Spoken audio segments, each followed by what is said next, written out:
Hello everyone, welcome to What If Issei Finds Out His Reincarnation Truth and Left Rias Peerage Part 6. Chapter 24. Promoting. Exiting the teleportation circular, the young couple found themselves in the place that is very familiar to Issei in particular.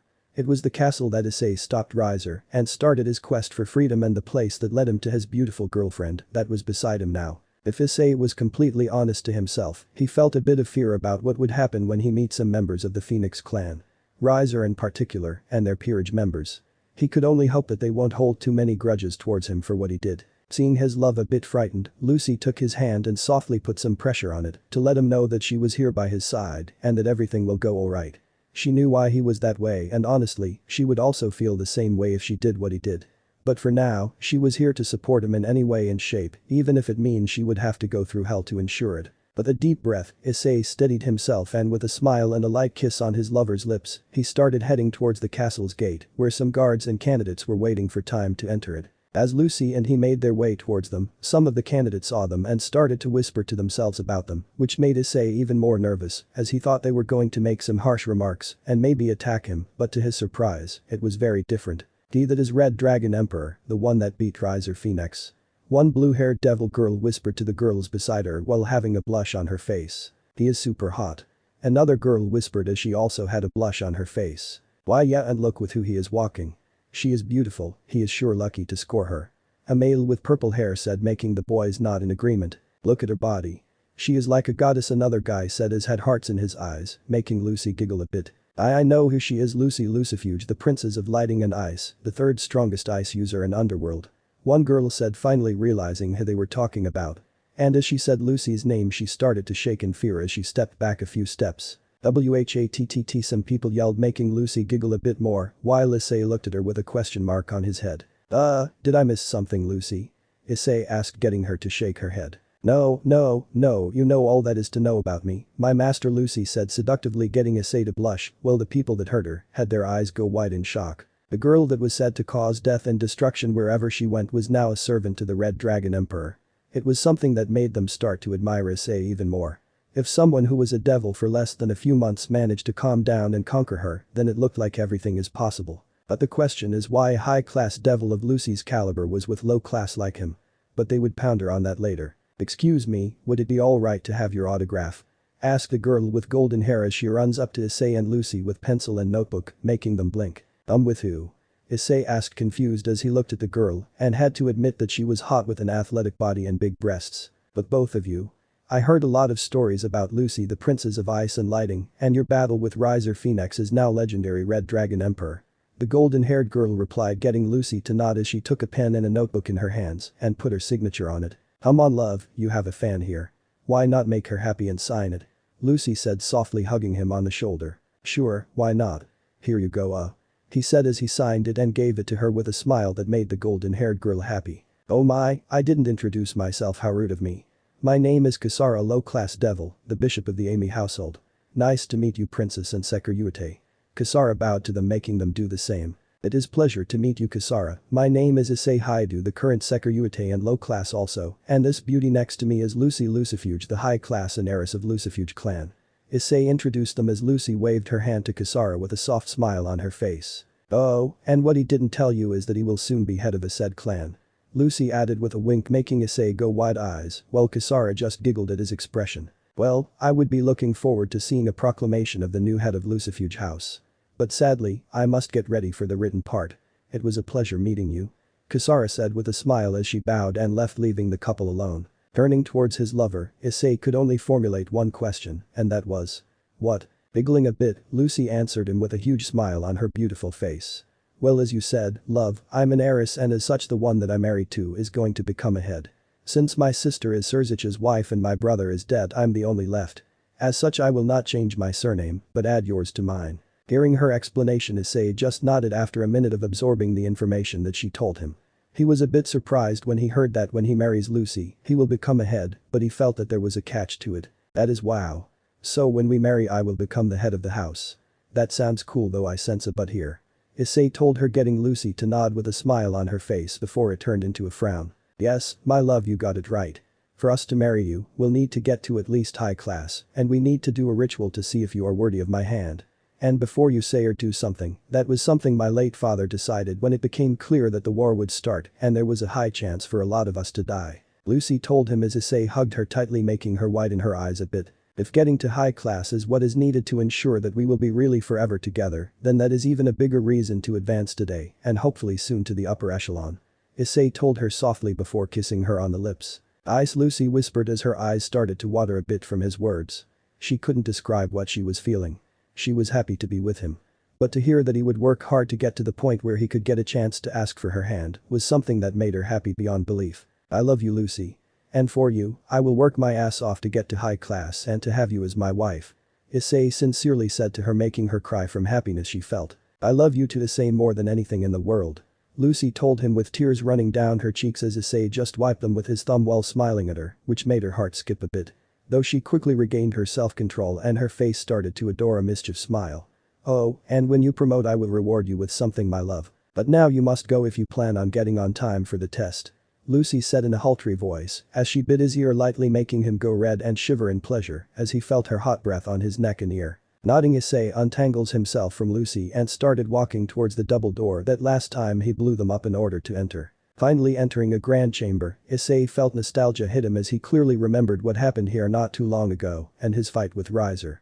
Now that he thought about it, it was a good fight and he wouldn't mind having another one with him in the near future, as that would prove to be a good challenge to beat someone with regeneration on his own. But for now, he needed to focus on his test and promotion in order to get himself free. Not 10 minutes later, the grand chamber was filled with contestants. When the last one entered, the doors of the chamber closed and the lights dimmed down with only light near a small balcony. From there, the magic circle appeared with a few people arriving. All of them dressed formally, though what surprised Issei was two people in particular. One of the said two was none other than Riser Phoenix, in his still overconfident posture and a smug grin on his face, which made Ice grin, as he wouldn't mind wiping it out again. The other was Ravel Phoenix in her pink dress that she wore during the wedding. She even had an aura of true noblewoman that Ice found a bit attractive, as Ravel sure looked and acted like a mature woman. However, she did have her moments where Issei wasn't sure if Riser overconfidence rubbed on Ravel. Though the person that took the stage left Issei in bewilderment. The person looked like Ravel with her golden hair tied in a ponytail, only more mature, and with a body that easily rivaled Venelana Gremory, who was in Issei's book very attractive woman. Though where Ravel had baby blue eyes, this woman on the center stage had crystal clear blue eyes that gave off the feeling like they were going to read your very soul and heart and exploit them. The woman was wearing a beautiful crimson dress with white accessories. Welcome everyone to this middle-class promotion exam. I, Sierra Phoenix, the matriarch of Phoenix House, welcome you and to wish you all good luck in the coming test. I presume you were all informed on how the test is going to be. But if you forgot, here is the rundown on it. First, all of you will take the written exam and you will be given 2 hours to complete. Next, you will all have an hour of rest before you will go to martial exam, where your fighting skills will be measured and tested. For your opponents, you will face other candidates, and to make it fair, your opponents will be randomly selected. Sierra explained it to the group of low-class devils in a motherly tone to ease their stress and nerves. Before we begin with the test, I would also like to point out that those fine men and women behind me will be there to make sure that there is no cheating or funny business during this exam. I hope that you've all studied and trained hard. The test will commence in 10 minutes. Please enter the room to your left, there we will have our exam. Sierra finished her speech before retreating into the next chamber. As Issei and others entered the chamber that Sierra told them, he found it to be like a regular human schoolroom with a lot of desks and seats with pieces of paper on them with a pen. Taking one of the free seats, Issei waited until he was given further instructions about what to do next, as he was unsure what to do next. Luckily for him, the wait wasn't long as the Phoenix family and the people that were with them entered the room, getting the loud crowd to calm down before a man and a woman stepped forward, explaining what to do next. As it was said by Lady Phoenix, you will have 2 hours to finish your test. We will patrol the room for any type of cheating or unfair advantages that might occur. You may now take your pen and start answering the questions. I repeat, you have 2 hours to finish your exam. Best of luck and begin. The man spoke as all of the candidates took their pens and started answering the questions. After 2 agonizing hours, Issei managed to finish his questions. He could have done it quicker, but both Elsha and Drake reminded him to take his time and reread the questions. Just so that he answers correctly. When Issei asked them for help during the test, both the dragon and princess refused to help him, stating that it would be cheating if they answer the questions for him. However, they did point out when he got the questions wrong so that he can correct the answer. It was now the break period for the candidates that finished the first part of the test before going to combat part. As Issei was laying down on the grass near fountain, he noticed that some people were coming in his direction. Lifting his head, Issei was surprised to see that Ravel and Riser were making their way towards him, with the former holding something in her hands. Heading into the seating position, Issei greeted them when they were close to him. "Oh, what do we have here? Fried chicken and his beautiful little sis. What can I do for you guys?" Issei spoke with a smirk on his face, as Riser's face burned red with anger, while Ravel was red with embarrassment. Riser wanted to say more, but Ravel stopped him as she stood in front of Issei, prompting him to raise his eyebrow, making her to give even bigger blush on her face. Security, this is for you, I hope you like it," Ravel stuttered as she gave Issei a closed box that looked like bento. Thank you Ravel, but you don't need to call me Security. Issei, ice is fine, that goes to you to fried chicken," Issei said to her softly before addressing her brother with a smug look on his face. Hearing what Issei said made Ravel wide her eyes before she nodded slowly with a blush and a smile on her face. Ice, she tested his name softly and quietly so that both males don't hear her. "Fine, Riser will call you Issei if you stop calling Riser that stupid name." Riser answered Issei, making him chuckle. "Do I need to beat you again so that you lose that third-person speech?" Issei questioned with a raised eyebrow again as he summoned his gear, making Riser flinch a bit as he still had nightmares about his defeat from the Red Dragon. "As if you could do that," Riser tried to sound confident. But to both Issei and Ravel, they could clearly see and hear that his confidence in front of Issei was almost non-existent, though they both ignored it. Looking at the box that Ravel gave him, Issei opened it to see what was inside of it, and to his surprise, it was a cake that from the look of it and smell must be delicious. Seeing that Ravel was looking at him, she was waiting to hear his thoughts about her present and most likely about the taste. Deciding to put her worries to rest, Issei took the small cake that she made and took a bit of it. As soon as he tasted it, his eyes went wide as he only tasted good food from two more people, his mother and Lucy. But, it looked like Ravel was genius in this department also, as he felt the cake melt in his mouth with all sweet flavors, filling his taste bumps with pleasure. "Ravel, this is wow. I didn't know you can cook, this is fantastic." He complimented her, making the poor girl have an atomic blush. Thank you Ice." She barely managed to say as Issei just patted her head, prompting steam to go out of her ears, making Issei chuckle, as he remembered that Lucy also has the same reaction as Ravel when it comes to patting head. "You're welcome Ravel, and thanks for this delicious food," Issei said as he looked at his phone, seeing that his hour break was almost over and the next part of his test was about to take place. "Well, looks like my break is over. See you later guys." With that said, Issei completely stood up and started to head to the castle, only to stop when Ravel called him. "Issei, would you mind having some tea and cake with me sometime in the near future?" She shyly asked him while blushing, prompting him to look at her before he smiled and nodded his head, making her blush even more, while smiling from ear to ear. "Sure, if you treat me to this delicious food, I'm more than happy. But now sadly I must get going. Bye," he said as he turned around and was about to walk away but stooped again as Riser this time called him. "Issei, our mother would like to talk to you after the exam. When you finish your fight, do come here again and someone will come to take you to her," Riser explained, prompting Issei to look at him with a raised eyebrow. "Why would she want to talk to me?" he questioned. "Don't know, she asked us to give you her message and she said that she hopes that she could have a chance to talk to you," Riser replied, getting Issei to surge. "Fine, I will do it." With this answer, Issei finally left for his combat trail, leaving the brother-sister duo to go back to their own devices. As Issei entered the great chamber again, he was in his thought about what Lucy said to him. It was something he looked forward to doing, though, knowing how devils operated, it was definitely something loony that would await him when he decided to take her as a wife.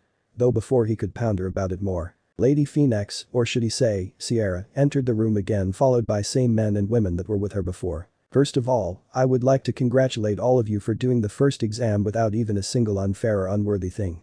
You have my gratitude. Now on to the second part of this exam. The combat will be done on the open field just behind the castle, and like I told you earlier, the combatants for this will be randomly selected to give fairness to all of you. Now, don't you all worry, even if you lose the battle, give it your best. You can still pass, of course, if your written part is good to get to middle class. It is known that nobody is good in everything, some of you may excel in combat while some may in the brain. Now if you all follow me to the next field." With that said, all of them exited the castle and went to the battlefield. "The winner of the battle is Theater, candidate 557.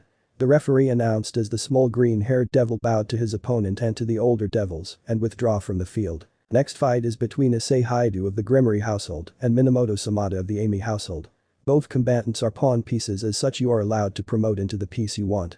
The referee announced again as both Issei and his opponent came out on the field. Looking at his opponent, Issei could see that male in front of him looked a bit similar to him. Minamoto was a bit taller and skinnier than him, and where Issei had brown hair and brown eyes, he had black hair with black eyes, giving an eerily look that made Issei sweat a bit. Both of them quickly took their battle stances and waited for other to make the move while they awaited the announcement to begin this battle. Issei was told by Raven that he was forbidden from using his gear to boost up before the fight, as that would give a very large disadvantage to others. So Issei did what he was told and didn't summon his gear at all the whole wait for his battle. "Partner, are you going to use Balance Breaker?" Drake asked as he was also waiting for the start of the battle, so he can help his partner. "Honestly Drake, how can Issei know if he is going to use it?" "Issei dear, I suggest you hold off as much as you can on that until you know what you are up against. For all we know, he could be someone that can use your power against you. First go with your boost, then if necessary go into Balance Breaker," Elsha said as she scolded Drake for his battle hungriness. While he was good and kind, when a fight was at hand, he can be a bit too much to handle. "Drake my pal, as much as what you said is preferable. I will go with what Elsha said since it's more logical. Though if need be, I would use it," Issei answered his partner, making the dragon sigh. "Fine, I expect for you to kick his sorry ass," Drake said. "Don't worry, I will." Begin. As soon as Issei finished his little talk with his comrades, the announcement was made as both Issei and Minamoto shouted their pieces. "Promotion Queen Bishop, so you are a magic user?" Issei asked as he brought up his gauntlet and Drake, starting the boost immediately. "Yes, I am. And I see I had an honor of facing the red dragon I hear stories about. I look forward to our duel. I do hope you don't disappoint me," Minamoto answered in a cold voice with a smile that creeped the hell out of Issei. "Enough chit-chat," Issei yelled as he lunged at his opponent with full speed. Minamoto for his part just stood calmly in his place, waiting for Issei to come. As soon as Issei was close to his liking, Minamoto disappeared from sight, prompting Issei to stop and look for his opponent, which turned to be a bad mistake as he was showered by spells of all kind, making him dodge and block. "Interesting, looks like you are sturdier than expected. This will be better than I hoped," Minamoto said, his voice coming all around Issei, making it hard for him to detect him. "Why, you just because you got first blood on me don't mean I'm out," Issei shouted as he started to power up even more, making some lower class devils present to start shiver from his power. "Is that so?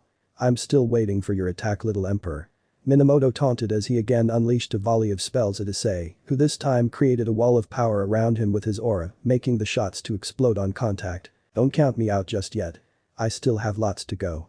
And let's see you handle this move," Issei responded to his taunt with his own, as he took a big breath in him before unleashing his fire attack that caused the judges to put up barriers to prevent the fire going towards the other combatants. Seeing that his attack the whole place on fire, Issei waited for something to happen. He didn't have a long wait as he heard the sound of water evaporating and steam coming out.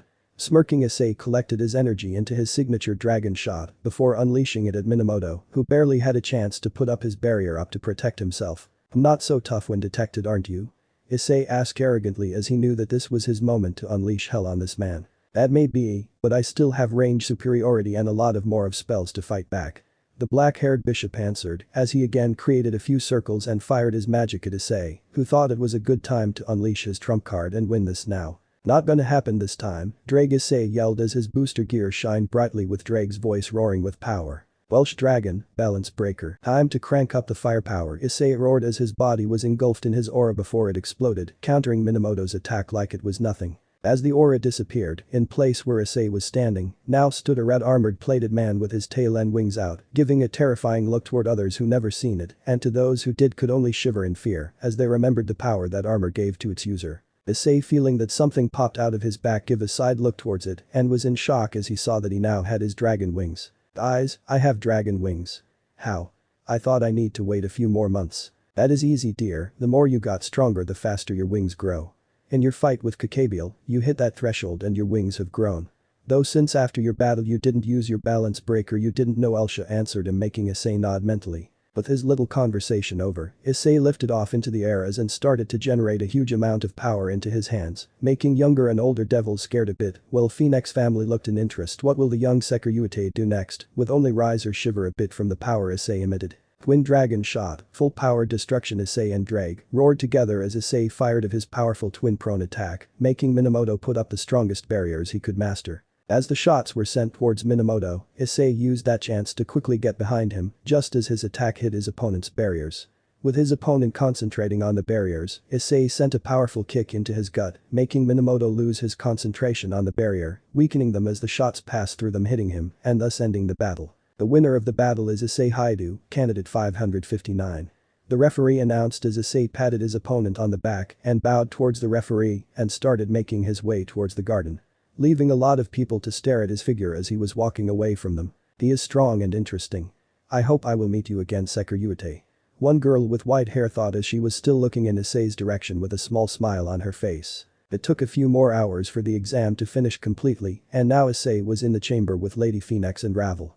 While the Lady Phoenix had a calm and peaceful face, Ravel's face was red as Issei's balance breaker. What do I owe a pleasure of meeting you, Lady Phoenix? Issei respectively asked, making the matriarch of the Phoenix household to smile at him. First, you don't need to call me that, you can call me Sierra. Secondly, I want to congratulate you on your promotion to middle class.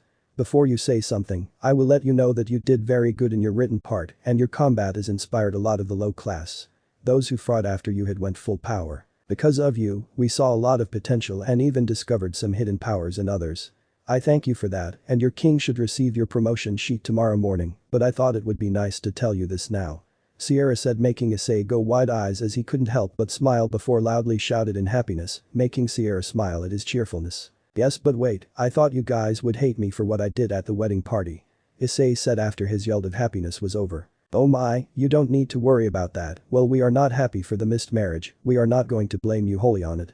In fact, we are a bit happy that you put Riser in his place as he is now less, how could I put it in your human terms, yes, less of a jerk towards those of lower classes. In fact, he is behaving nicely towards others. Sierra explained, making Issei sigh in relief. That is good to hear, really. Issei said, feeling a bit at ease. Ice, there is also one more thing that my mother called you here for. Ravel shyly said, her face going even redder. Issei hummed, making Sierra giggle a bit. Why yes, you see, after that battle with Riser, I traded my bishop piece with him for Ravel, so in essence, Ravel is now free. What I want to say is that when you hit the high class, I would gladly trade her with you, as I have a feeling that you will be a good influence to her and Lucy Lucifuge could help her learn a lot. Yes, I saw Lucy and know her very well, and I'm glad that she is now back to her former self. Sierra told him, making his eyes go wide before he nodded his head. You sure that is a good idea to have Ravel in my peerage? I would be glad to have her with me, but I think it's better for her to choose if she wants to have me as her master. Then forcing her to accept it. Issei said, making Ravel go wide eyes at his declaration. While Sierra again just giggled. I see that you respect what other people think and feel. I'm sure that Ravel will be very happy to join you. And I have a small gift for you, Sekiri. Sierra tried to finish it, but Issei stopped her. I see that you respect what other people think and feel. I'm sure that Ravel will be very happy to join you. And I have a small gift for you, Sekiri. Sierra tried to finish it, but Issei stopped her. Please just call me Issei or Ice, I'm not one for titles. Issei told her, getting her to nod. Very well, Issei, like I said, I have a gift for you, think of it as my husband's and mine way of saying that all is well between the House of Phoenix and Haidu. With that said, Sierra nodded towards Raven, who quickly stood up and left the room before returning with a small package, giving it to Issei. Here, Ice, this is for you. Ravel shyly told Issei, who smiled and patted Ravel on the head, prompting her to have atomic blush and steam coming from her ears at his gesture. Thank you very much. Issei said, getting Ravel to nod. You can open it if you like. Ravel quickly said, getting Issei to nod. Opening the package, Issei was left speechless. In his hand he was holding 3 bottles of Phoenix Tears, that from what Lucy told him was very rare and expensive. Quickly looking towards Sierra, Issei tried to say something, but she beat him to it. Before you say anything, know this. While they are rare and expensive, we do have a storage of them for emergency, and 3 bottles of them are not going to harm us or the market, so take them. They will be more at use with you than sitting here. She told him, getting Issei to just nod his head before smiling. I have no words to describe what I feel. Thank you very much for this. If you need my help, I will gladly help you all. But sadly, I must return home, I wish you farewell. Issei said as he stood up and bowed to Sierra before Ravel escorted him towards the exit, where he called Lucy to come for him. It didn't take long for Lucy to appear near Issei and Ravel, who were wait for her. Seeing her love, Lucy smiled, gently hugging him tightly. How did it go, dear? Lucy asked while releasing him a bit to look at him for any injuries. It went perfect, I will tell you more later. I would like you to meet the youngest daughter of the House of Phoenix. Ravel Phoenix, Issei told her before introducing Lucy to Ravel, who was a bit frightened by the girl in front of her. Lucy was well known after all in the underworld and was considered a powerhouse in her own right, with enough power to fight almost anyone. So being frightened by her was something that was considered normal. Though to Ravel's shock and relief, Lucy treated her kindly and with respect. It's a pleasure to meet you, Ravel. I'm Lucy Lucifuge, the heiress of the House of Lucifuge and Issei's girlfriend. I hope we get along. Lucy said with a bow towards the younger girl. The pleasure is all mine, Lucy, I heard a lot of stories about you. Ravel frightfully said. Ravel, don't worry. Lucy will not hurt you, what you heard about her was war stories that are normal to be a bit dark, she is a really nice person, but she still has her let's say bad side to those she doesn't like. Issei said, calming Ravel a bit. True, I do not like that red-haired bitch, but I will refrain from harming her, well that is until raiding game with her. Hehehe, Lucy said with a scary laughter, making both Issei and Ravel to take a few steps back from the heiress. Lucy, I think it's best we go home, I'm a bit tired and hungry. See you later, Ravel. Issei quickly said while taking Lucy's hand, bringing her back from her malice thought about hurting Rias. Yes, my king. Till next time, Ravel, do stop by for some tea when you can. With that said, Lucy teleported Issei and her to his house. I will need to start training if I wish to become one that will be worthy of being in Issei's peerage. Ravel thought to herself, seeing Lucy calling Issei her king and knowing the meaning behind those words. Chapter 25. Celebration. Returning to his house with Lucy, Issei decided to tell her the great news that he knows that would make her happy. Lucy, I have something to tell you that will surely make you happy. Issei said, prompting Lucy to look at him with interest in her eyes. You do, love? Yes, it's related to my promotion exam and Ravel, why don't we sit down and have something to drink before I tell you? Issei told her, getting a nod from her as she went into the kitchen and after a minute or two returned with some drinks and snacks. Now as I said, there are two news, which would you like to hear? One is related to promotion or other to Ravel? Issei asked softly, making Lucy put her hand on her chin before answering him. Let's go with a promotion that is much more important, okay love? Lucy said, getting Issei to nod. Well, the good news is that I got promoted to middle class, Issei stated with a huge grin on his face, making Lucy looked at him with wide eyes before she had a huge smile on her face as she jumped on him and started kissing him all over his face. Yes, you are now middle class, but wait, how do you know that? You would get scores tomorrow. Lucy said in ecstatic before she remembered that for the scores would be officially the day later. Well, Lady Phoenix told me and I don't see the reason not to trust her. Though that brings Ravel's news. Issei explained as he got his breath under control from all the kisses Lucy planted on him. And that is my love? She asked while taking a seat in his lap, prompting Issei to blush from her soft ass. Well, Lady Phoenix told me that when I get to high class, she would trade Ravel to me. Since it seems like Ravel would want to be in my peerage, though I did tell that is up to Ravel. I don't see a problem in having her with me. She also stated it would be good for Ravel to have both you and me with her, plus is damn good cook also. Oh yeah, before I forget, I got a present from Phoenix family. Issei told her as Lucy thought about it for a moment. It did look like the Phoenix clan were trying to get Issei under their wing, but since Issei did state that he will marry her and with that become head of Lucifuge house. It meant that both houses would benefit as an alliance between the two, that would be good news. Okay, and what was the present? Lucy said after thinking a bit about Ravel's coming into her love's peerage. You're okay with that? Issei asked her in shock that Lucy didn't blow up the casket. Yes, my king and future husband, as your future queen and wife, I'm okay for many reasons, my love. First, she may have developed a crush on you after seeing your power and during that fight against her brother. I also watched it and I was very impressed at what I saw that day. If she wants to get into your peerage, it may be because of that. Second, the alliance between the House of Phoenix and Lucifuge will increase both of our strength and prestige and so forth, Lucy explained to Issei, getting a nod from the teen. Okay, when you put it that way I can't argue. Well, the present is 3 bottles of Phoenix tears. And Lady Phoenix said that they had plenty in storage and that it would be good for me to have. Issei told her as he brought the box of them to Lucy, who took it and sniffed the contents to make sure it was the real deal or fake. Yeah, they are real, though I'm surprised that they gave you this, did they say it specifically why? Lucy questioned as she put the tears on the table. I think it was like they will be more useful to me and they had full storage of it, plus it was like a thank you gift for beating some sense into Riser. Issei answered her as she nodded her head and started to display a sly smirk on her face that made Issei a bit unnerving. As Lucy leaned closer to Issei with her mouth near his ear, her hot breath had sent shivers down Issei's spine. Honey, since it's getting late, why don't you go take a bath while I prepare something to eat? Then, we could have a little fun before sleep, Lucy sluttery whisper as she licked and bit his ear lightly, making him blush and shiver from pleasure. Nodding his head, Issei rushed into the bathroom while Lucy just giggled and took her phone out, making a quick call that would make her little devious plan even more thrilling for her. Seeing that the person she talked to agreed to her request, Lucy started to use her magic to transform the living room into the party room while Issei was taking his bath. It didn't take long for the called person to arrive, as was evident by the ringing front bell that made Lucy smirk slightly. Opening the door, she was met with Cassie, Chelsea and the Kendo duo, all having smiles on their faces and entering the living room bringing snacks and drinks for a little surprise party for Issei's promotion. As the girls chat with each other and talk about some girl stuff, Issei finished his shower and put on some casual clothes. Soon, he went back to the living room, hopefully to enjoy some alone time with Lucy.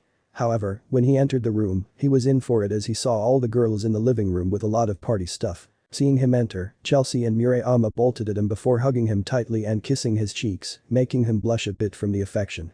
Though in shock, Cadis grabbed his collar and pulled him closer to her before giving him a kiss on the lips. But what shocked Hai was Cassie coming to Issei and hugging him tightly. What's with them? And what is with all the kisses and hugs? Issei thought as he was surprised by their behavior, not that he minded, he was enjoying it a lot. So Ice darling, how did the promotion go? We heard that you passed, so that means you are middle class, right? Chelsea asked, getting Ice to nod before his eyes widened. His brain registered what Chelsea said, his head spun towards Lucy who whistled innocently. Oh, she is going to pay for this tonight, Issei thought as he adored a sweet smile, making Lucy sweat a bit as she saw it. Yes dear, it went well. Well, the writing test was done quickly, even though Elsha and Drake didn't want to help directly, they did help a bit in it. Issei answered, and as if on cue, a booster gear appeared on Issei's arm and started to shine brightly, making all of them cover their eyes for a moment. Uncovering their eyes, they were met with Elsha, who was in her blood-red dress with a tiara of sorts on her head as her long blonde hair was freely waving behind her. Seeing her, Lucy and the girls smiled as Elsha hugged Issei, who was still not used on her appearing out of thin air like that, though unlike the last time, she was now in her flesh body form. As she hugged him, she saw that she managed to get a reaction from Issei, as his face was bright red like her dress. Oh Ice darling, I thought you would be happy to see little old me. Elsha said in a fake hurt voice, while her eyes were shining with mischief as she increased a grip on his hand, putting it between her bust, making him even redder. I'm very happy you are here Elsha, but I still didn't got used to you popping out from thin air, Issei stuttered, making her giggle a bit as she kissed his cheek lightly, making him wide eyes as he for the first time felt her lips. Well, girls. What are we waiting for? Let's party, Elsha shouted while hugging Issei tightly, making the girls cheer in agreement. As Issei's promotion party was in full swing, there came a hell lot of laughing, playing games and drinking, not alcohol sadly. A lot of hugs and kisses that Issei enjoyed a lot, and some funny stories that Elsha told, remembering the time when she was alive with Drake, also chipping in telling some stories that made everyone have a good laugh. As the party ended, the girls left for their homes, and what was left were Issei, Lucy and Elsha. They had, from what Elsha told the couple, an hour or so before she needed to return to the gear as her time was running out. While Lucy collected all the dishes, Issei and Elsha collected all that was for the trash can, cleaning the house. Hoping that no one could tell that the party was there only an hour ago. But the living room clean, all three of them took a seat on the couches, with Elsha saying that she had something to tell Issei, something important that would be good for him to know while she was out like this. Dear, I know that we could talk to each other in your mind, but since I came out for the party, I will tell you this knowledge, and with Lucy here, it would be good to hear her opinion on this. Elsha said seriously, making the couple nod as Elsha took a big breath. What I want to tell you is what is necessary for you Issei to revive me. It won't be as simple as you may think, for you see my soul is split into two parts. While the main is in booster gear, there is also a weapon that I once held into battle. That weapon was made for me specifically, that weapon also holds a part of my soul, since it was like a failsafe system. So, if I was slain or the weapon was stolen, it won't give anyone power to do anything, and it will behave like a regular weapon without any powers. With a combination of booster gear and it, I could rival almost any deity. Also, there is no small task of convincing both Perrin and Auden to give you the information of where the weapon is, since while Auden is a pervert and Perrin is a calculated man as you would say. They may act weird, but they respect power and will most likely give you some task to complete for the info about it. Elsha said, making Lucy nod her head as Issei was still in thought. Elsha, from what I could read of what you said, it looks like that the tasks you spoke of will surely require Issei to go through a lot of dangerous things. So, you want me to go with him to make sure that the chances are higher? Lucy said, making Elsha nod. That is right.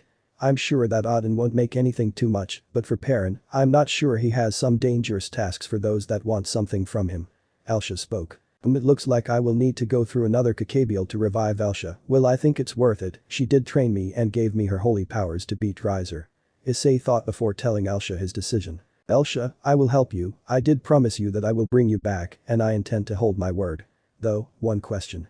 Issei told her with passion, making Elsha smile brightly before she nodded for Ice to continue. Will you leaving the gear affect you too much?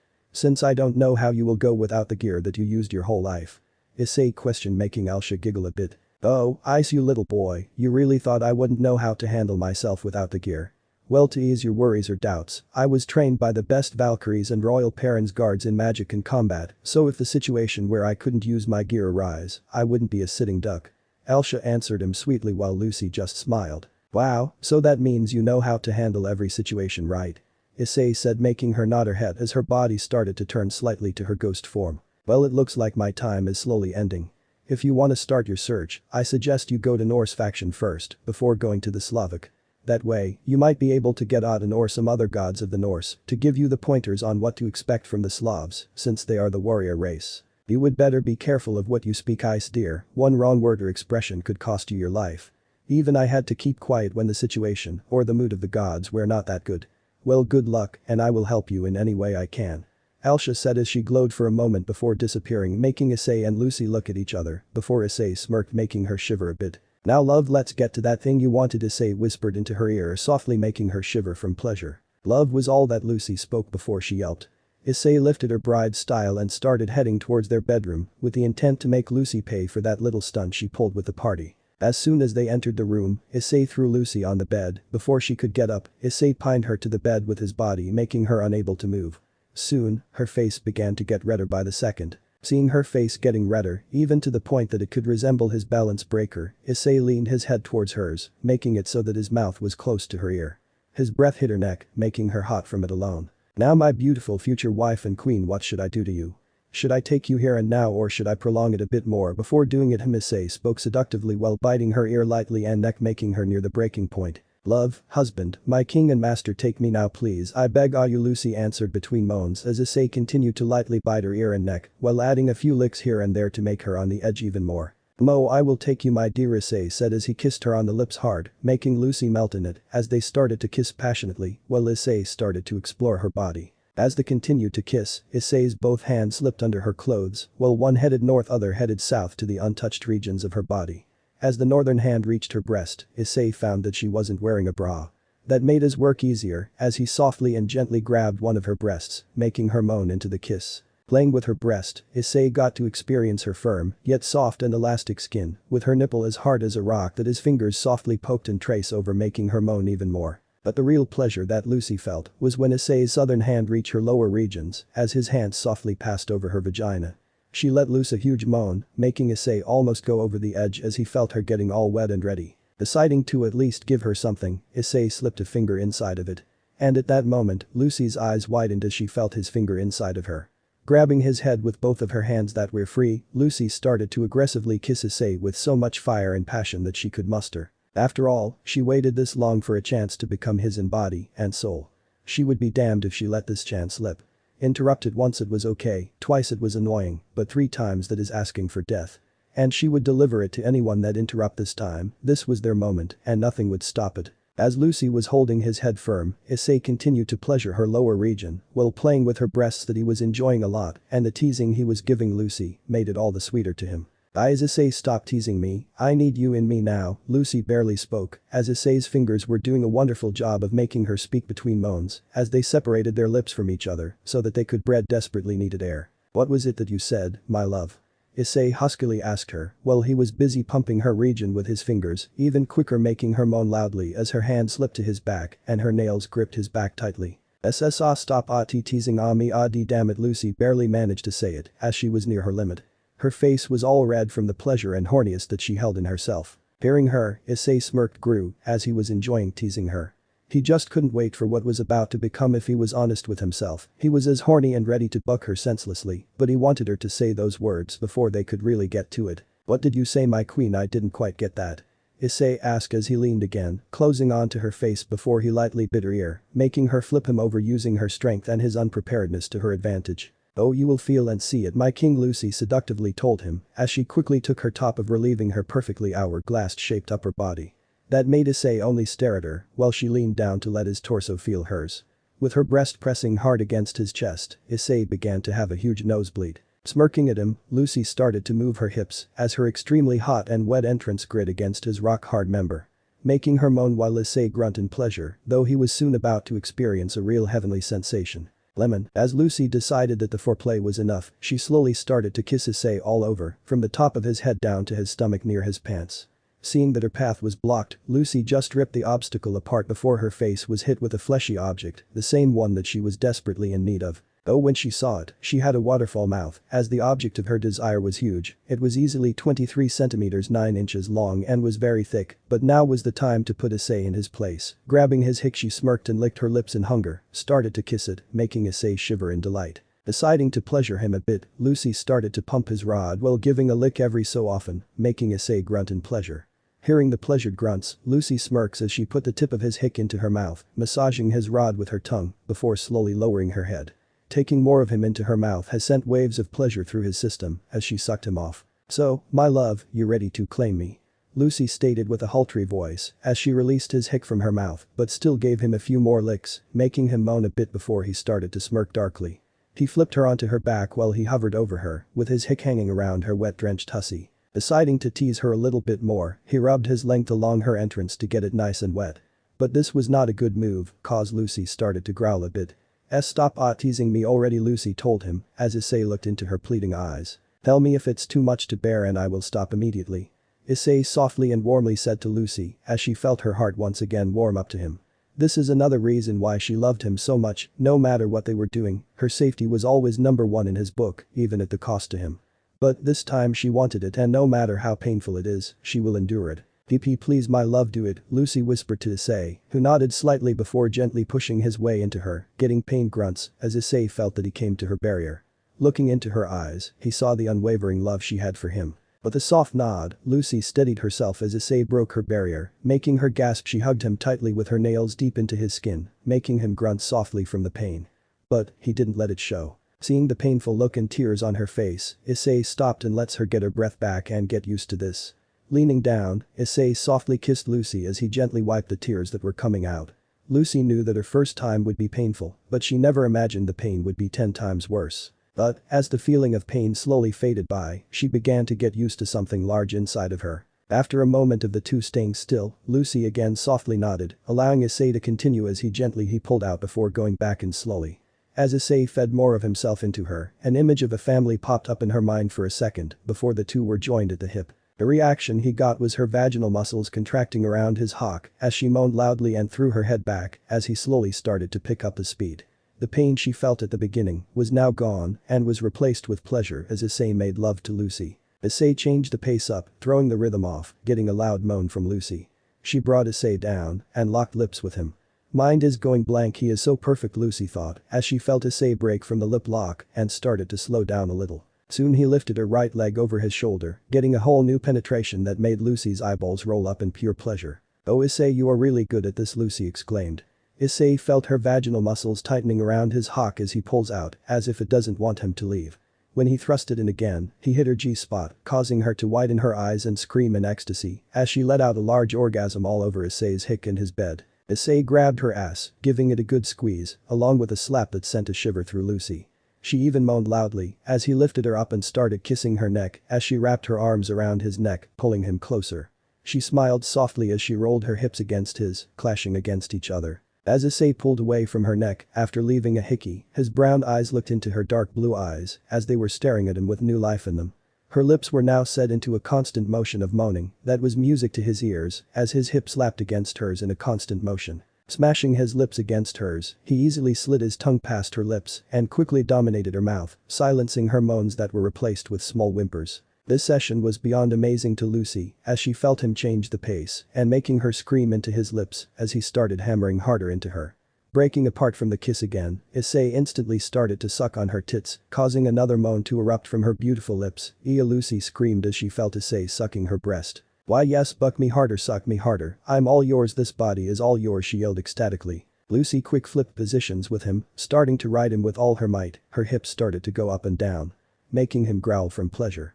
As she continued to ride him hard, Issei brought one hand up and started again playing with her tits. Whilst the other grabbed her ass hard, making her moan again as she threw her head backward as he felt her walls tighten slightly, making him know she was near her release. Deciding to accelerate it a bit, Issei started to pump into her at full power as she was slamming into him, which causing Lucy to widen her eyes and started to scream with pleasure at the brute slamming into her. "Oh god, if he keeps this up I'm going to go into a coma," Lucy thought. "Ah, you really are amazing at this, Issei, make me so that I can't walk," Lucy said possessively as she saw him growl with a smile. The way he was pounding her, she was slowly becoming addicted to him even more than what she already has. I belong to you. I'm close. Where do you want it? Issei asked as he felt himself near his own release. Lucy looked Issei in the eyes, she felt his hick twitch inside her. She pieced it together and knew what was coming, she was near again as well. But that didn't stop her from wanting to do it together. Oh gee god, see cum inside, fill me up, Lucy said before shouting the last part, throwing her head back. Cum and me, Lucy roared in pleasure as she climaxed all over Issei again. Issei, feeling her tighten around his hick, was thrown over the edge, and with one final thrust, he reached as far as he can and released all of his hot seed into Lucy's womb. Spurt after spurt of Issei's seed was sent into Lucy as she locked lips with him with a loud moan as she felt Issei's hot seed spill into her womb. Oh god, it's so much, I'm going to get pregnant from this much cum, Lucy thought while whimpering shortly after seeing Issei pull out of her. Oh, already done? Up for round 2 with little old me already? Lucy asked as she wrapped her arms around his neck. Issei smirked and grabbed her by her ass and lifted her into the air. Oh hell no, I'm not letting you get off the hook that easy after all that you made me go through. Issei said huskily, getting Lucy more aroused. As Issei pinned her quickly against the bed, Lucy was ecstatic to see that he had a lot more into the tank and that this night will be the one for remembering. Leaning down to her ear, he placed his hands on her and lifted them up as she licked his neck. Now you know, we'll know what pure domination is, love. Issei whispered as she kissed and nibbled his neck as he groaned. Show me, love. Show me pure domination, I want to feel being dominated by you, Lucy answered as Issei pulled back a bit, making her see the hickey she left on him. Feeling accomplished with her mark on him for the time being, she felt his hick at her entrance before slowly entering her. Moaning loudly, Issei felt her vaginal muscles tighten around his shaft as he entered deeply into her. I am so damn lucky, how did I get so lucky? Issei thought as he started to pound Lucy, her breasts started to bounce from the motion. You really like this hick, don't you? Issei asked as he lifted her up. Reaching under her, Issei grabbed Lucy's ass tightly, getting a throaty moan in the process as he positions himself so she can start to ride him by bouncing on his rod hard. Oh god, Issei, you are amazing, Lucy shouted as she climaxed again on his shaft, making it easier for her to bounce on him, while Issei grinned before licking, kissing, and nibbling on her neck to leave his own hickey. Leaving her neck after leaving his hickey, he looked at Lucy's face, seeing the one thing he hasn't seen from anyone before, which was love in her eyes when she is looking at him. Issei placed his lips on hers for a slow, passionate kiss. Lucy began to slow down the pace, making the session a lot slower and sensual for the two. Issei's mind was racing as the two's tongues battled. He never felt better in his life. He was making love with a girl that stole his heart and made sure that he was never truly alone. It was the small thing that she did that made her in his eyes even more desirable. Lucy felt alive when she kissed Issei. She kissed him with all the passion she could muster. As she was feeling her climax approach, Issei pulled out of her, making her eyes go wide in shock at what he did. Though, she wasn't surprised when he turns her around and bent her over before slamming his rod into her, making her have a mouthful of moans that were filling the room. As Issei pounded her from behind with all his power, Lucy couldn't help but feel the seventh heaven hell, she was overloaded with pleasure. As Issei was pounding her and hearing her moans, he felt himself coming close and could tell that she was also near the climax again. With a few final powerful thrusts into her, Issei released all of his cum deep inside her, getting Lucy to wide her eyes as she roared in pleasure as she also came with his final thrust before both falling down on the bed. Both panted hard whilst they smiled to each other before kissing deeply, hugging each other before falling asleep in each other's embrace, with a content smiles on their faces. Lemon end. As the sun come over the horizon, Issei felt something on top of him. Stirring a bit, he opened his eyes to see Lucy, her head on his chest with a beautiful smile on her face. Her dark blue eyes shined with love at him that made him smile, remembering what transpired yesterday. Morning, Lucy. Issei softly said, her smile widened before she kissed him on the lips with a lot of passion and love. Morning, my love. Sleep well. I had the best sleep in my whole life. Lucy told him, their noses and forehead were touching, making Issei smile. Yeah, I never felt this fresh in my whole life. Issei said as Lucy quickly kissed him again before getting up. Well love, I will take a shower, then make us some breakfast before school. Lucy said as Issei nodded. As Lucy left to take a shower, Issei summoned his gear to see with Elsha how to get to the two pantheons that he had to go to take the weapon that would make her whole again. Morning guys, hope you had a good sleep. Issei said as he heard a grumble from Drake and a laughter from Elsha. Oh dear, I did have a bit of trouble sleeping with all that racket, but still, I'm really happy for you dear. Though now that you did it with her, other girls will want it as well. Elsha spoke as Issei's face went red. Fufu, don't worry, since Lucy is alpha and you harem, she can easily decide who gets you and when, haha. Elsha said, making Issei awkwardly smile. Yeah, though on another topic, how do I get to Norse or Slavic pantheon? Issei asked. For Norse, you need to go to Norway as there is where Asgard is. As for Slavic, it's a bit difficult to say. Well, Russia would be logical choice, since it's biggest of the Slav nations. Slavic gods are on all three, how you can say sides. Some are in eastern parts, some western and some south. I guess Perrin is in east, but for a weapon, you will most likely have to go to the South Slavs. And a fair warning, they are as powerful as their east brothers. Elsha told him, making him nod before hearing Lucy yell that the shower was free, prompting him to go take a quick bath. So, in essence, go to Norway before going to Russia, and hopefully if we are lucky the weapon will be there, if not, go to Powder Cake and hope to survive. Issei asked to make sure he got it right. Yes dear, that is the plan. Now as much as I would love to see you shower and having one with you I will go to sleep. Bye dear.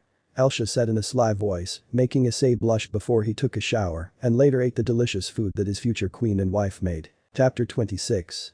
Belzerd and start of Elsha's quest. As they made their way to school, Issei and Lucy were joined by Issei's unofficial harem as they. Though, all the girls were wondering why Lucy was beaming a huge smile on her face, her eyes shined in light that were opposite to the ones they saw when she was angry. But when they asked her, all they got was a giggle and that she would set it later, which made them all confused, but they surged it off as a small thing. The school was boring as it got, the only bright thing that happened was that both Cassie and Zenobia enrolled into the school.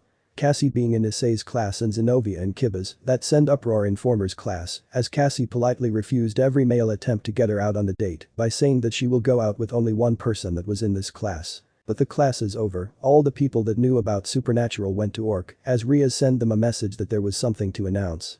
Which brought smiles on Issei's harem, as they already knew, but still why not come as it would be fun as Lucy had also something to announce. Entering the club room, they were met with Rias Peerage and surprisingly Grafia and Surziches. They each have a smile on their faces when they saw Issei and Lucy entering. When the greeting was over, Surziches opened the parchment where Issei's results of the promotion were.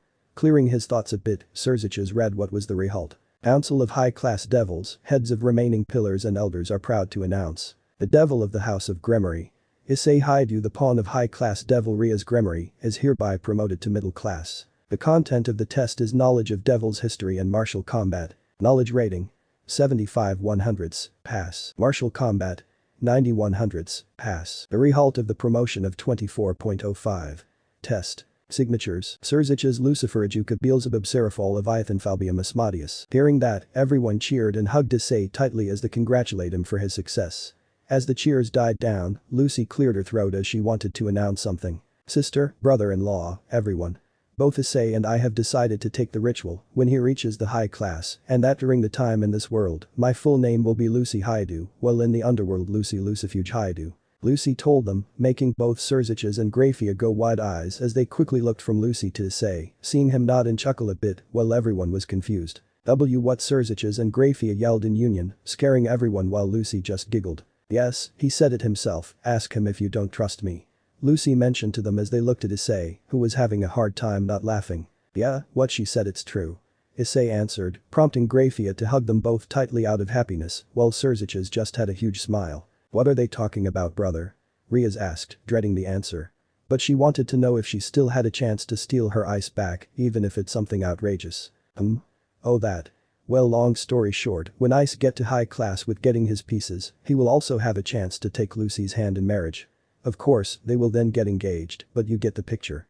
Surziches explained, getting a gasp from everyone present at the news. While some very happy, other not so much, with Rias being the one that voiced her and some of her peerage's thoughts. What? How can that be possible? He is my pawn and that means that he needs my confirmation for it to go through, and I will not allow it. Rias said in authority with a smug look on her face, but that look was replaced by the look of fear as she felt a huge power rising in the room. Everyone looked towards Issei, who started to radiate a powerful aura around him as he started to release his power. Everyone can tell that he had enough of Ria's antics and that he is about to kill her. Issei Lucy quickly spoke, trying to bring him back. But she failed from the looks of things, as Issei's booster gear shined brightly with drag voice speaking dreaded words. Welsh Dragon Balance Breaker. As Issei's aura formed a sphere around him, after a few seconds it exploded and Issei was in his armor, slowly making his way towards Rias. However, Surziches and Grafia stood in front of Rias, protecting her from the massacre that would happen. I stop this or you will leave me no choice than to bring you down, Surziches ordered, but to his confusion, Issei started laughing hard. But what confused both adults was that the laughter wasn't his voice, it was someone that they haven't heard in a long time, which made them sweat a bit. Oh, little Surziches and little Grafia. It's nice to see you again, how long was it? 200 years. Hahaha, the voice said, as both Surziches and Grafia widened their eyes as they now knew who was in control of ice. "Me Belzerd?" Surziches asked, making the other people in room gasp. "Yes, it is me. Now move aside, or you want it the hard way. This boy deserves much better than what your spoiled little sister is. You do remember what I told you? About what would happen if I felt that a devil is stopping a securite. I would help them in any way possible, and now, I will help him hurt that girl, even if I have to go through you. Which I do hope you would be smart enough to avoid," Belzerd said as he started to release a lot more power than before. "Still, I can't let you do that even if that means fighting you," Surziches said as he started to release his power, with Grafia following his lead. While everyone was terrified of the power of the two strongest devils except Lucy, Belzerd just laughed even more. "I guess it's the hard way then," Belzerd said sarcastically as he vanished from his spot and appeared in front of Rias before kneeing her in the stomach, making her spit blood as she fell on her knees. As his job was done, he returned quickly his side, shocking Grafia and Surziches, who couldn't follow his movements at all. It was all done in less than a millisecond. "And with that done, I will leave. I will train the boy, Surziches. You better knock some sense in that spoiled princess, or I will end her myself if need be," Belzerd said before turning to Lucy. "He really has a good choice of woman. I wish you luck and your wife with him. You really are beautiful like your sister," Belzerd said, making Lucy blush before Issei's armor vanished.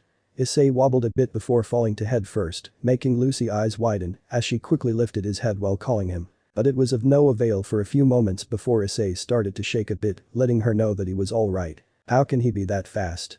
Even I didn't saw him move last time he matched my power, but how is he above ours combined?" Grafia asked her husband, who just shook his head in disbelief. "I don't know, Grafia, I really don't know. Maybe it has to do with the potential of the host. If he can do this with Issei, already on high-class strength, then Issei must have a potential that could, if trained properly and given enough time, he could reach Satan class or even Super Devil class," Surziches said, shocking everyone again. "Oh, what happened?" Issei asked as he stirred a bit, opening his eyes, only to feel Lucy's lips on his before a hit to the back of the head from her. "Idiot," Lucy yelled, making some chuckle as Issei nursed his head. "Ouch, ouch, ouch, why did you hit me?" Issei questioned, making her glare at him, but Grafia stopped Lucy with a giggle. "Lucy, don't kill your husband yet, you fufu and ice. I will come here tomorrow to take you to Underworld to have a little talk with you about a ritual and what transpired with Rias, understood?" Grafia said, making both Lucy and Issei blush before they nodded. Grafia smiled before looking at her husband, noticing that he has a calculated look in his eyes. "Master, it's time to go back, don't you think?" she asked, bringing Surziches back to reality, who nodded. "Yes, let's go. Ice, I will talk to you tomorrow. Everyone enjoy the party, and Ice, congratulations on your promotion again." With that, Grafia and Surziches left, Cadis decided to change the mood from tense to a carefree as she opened a few cans of juice and gave it to everyone before shouting. "This Issei's promotion," Cadis yelled. "This Issei," everyone yelled, and from the looks of things, Cadis's plan worked as everyone started to have fun and celebrate not one but two things. As the day of Issei's celebration was coming along nicely after the incident that happened with Belzerd and the South Carolina coming to congratulate the newly middle-class devil his promotion, Lucy and the girls from Issei's harem, along with the South Carolina girls, were talking about some girls stuff, while also after hearing what Issei said about what he will do when he hits the high class, the girls squealed in happiness at the chance to attend the marriage of the couple. While the boys were talking about what everyone had in plan going forward, it was a relaxed atmosphere as the night settled, and everyone called it a night for today. It was late at night when Ice and his ladies exited the Orc as they were walking toward their homes. Issei made sure he escorted all of them home since it was closing near midnight, and as a reward from other girls, he got a kiss on the lips, while with Cassie kissing him on the cheek. In the time that Cassie and Zenobia joined the Orc Club, Issei and his future peerage harem spent a lot of time talking and getting to know the cute greenette and the blue-haired destruction. But even with Cassie and Zenobia now being normal with them, Cassie refused to say why she utterly ripped Fried to pieces and what was the meaning of his words, stating that she still wasn't ready to tell them and that when she felt ready, she would reveal the meaning of Fried's words. As he entered his home with Lucy and two, they went to wash up before having a dinner and going to sleep, since tomorrow will be a long day for them with having Grafia and Surziches interrogating them about a lot of things, mostly he was sure was about what happened to him and ritual for Lucy. But that in mind, both lovers drifted to sleep with Lucy snuggling in his chest that become her personal pillow. As Lucy was having a nice dream, Issei on the other hand, was in his mind confronted by Drag, Elsha, and another figure that was clearly a well-built man that had grey eyes and tilt hair. The man clearly radiated power as Issei was a bit afraid of him. Though that all changed, as Elsha, who saw his fright, came close to him and gently took his hand while speaking in soft and tender voice to calm him. Ice dear, you don't need to be afraid he won't hurt you. He is also a past host of Drag and the strongest one of us to date. Belzerd Sparrow or Belzerd the Unstoppable. Elsha told him, making Issei go wide eyes as he stared at the man who couldn't help but chuckle a bit. What Elsha said is true, partner. Belzerd here killed the two white ones and managed a lot of other great deeds that to this date are unmatched. Only Elsha managed to barely get close to his deeds. Drake spoke next, making Issei look at Elsha, seeing her nod before his eyes went to the man that was still chuckling near Drake. Wow, Issei barely managed to speak as he was overwhelmed by it all. That prompted a man to start laughing as he couldn't hold it in him. Issei was just too funny to him. After calming down a bit, the man stepped forward and looked Issei in the eyes. Issei Haidu, the current host of Drag, it's a pleasure to meet you. My name is Belzerd and like Elsha said, I'm the strongest one who wields Drag's power, but if you continue to surpass your limits, I can already tell that you will be the one that will surpass both Elsha and me. And from what I've been hearing and seeing about you, I can honestly say that you are already in high ranking of the host of the Heavenly Dragon. Belzerd spoke with a voice that was full of power and might. It's a pleasure to meet you, Belzerd. Issei quickly said, bowing down to him, making him smile before shaking his head. You don't need to bow down to me. I can see a warrior in you, and as a warrior myself, you don't need to bow down. Warriors never bow down, they always keep their heads up and high with honor. Belzerd instructed Issei, who nodded a bit before he straightens out, making Belzerd smile. That is better, now I see that you are the pawn of the red-haired princess, sister of Serzich's. And from what Drag and Elsha told me, you are with Graphia's little sister and plan to marry her. I congratulate you on that later. But first, I can only imagine what happened to get you into her peerage, so to help you, I've decided to help and train you myself with Elsha and Drag, so I will give you rest for tonight. Starting tomorrow, when you fall asleep, you will be starting your training. Belzerd spoke again, shocking Issei to the core as he was about to get trained by the strongest of them all. Belzerd, you didn't put that challenge on him for training? Elsha asked, also in shock that Issei would be getting personal training from him and wouldn't need to prove himself. Yes, Elsha, I'm going to train him and there is no need for that. I saw how he handles himself against the Phoenix and Kakabiel. And even with your training and help, it was still him who fought and even managed to beat his future wife in a duel, through a tough one, but nevertheless honorable duel with his own cunning and might. Belzerd explained to her, making Elsha smile and nod at him before she hugged and kissed Issei on the cheek. Well, you are in luck, it took me 15 years before he trained me. Though will you request from Serzich's to go to Norse and Slavs? Elsha asked, making Issei nod. Yes, I will tell him when I see him tomorrow. And I think he will most likely want to know why I wanted to go there, and I will tell him honestly. Issei replied, making Elsha smile before she and other two disappear from Issei, going back to his own dreams. We will see you tomorrow, my dear, sleep well. Elsha spoke just before they vanished from sight. As the morning of a new day came, Issei and Lucy will soon have a lot of explaining to. Issei was awakened by his beautiful girl, cooking what was irresistible to wake anyone up.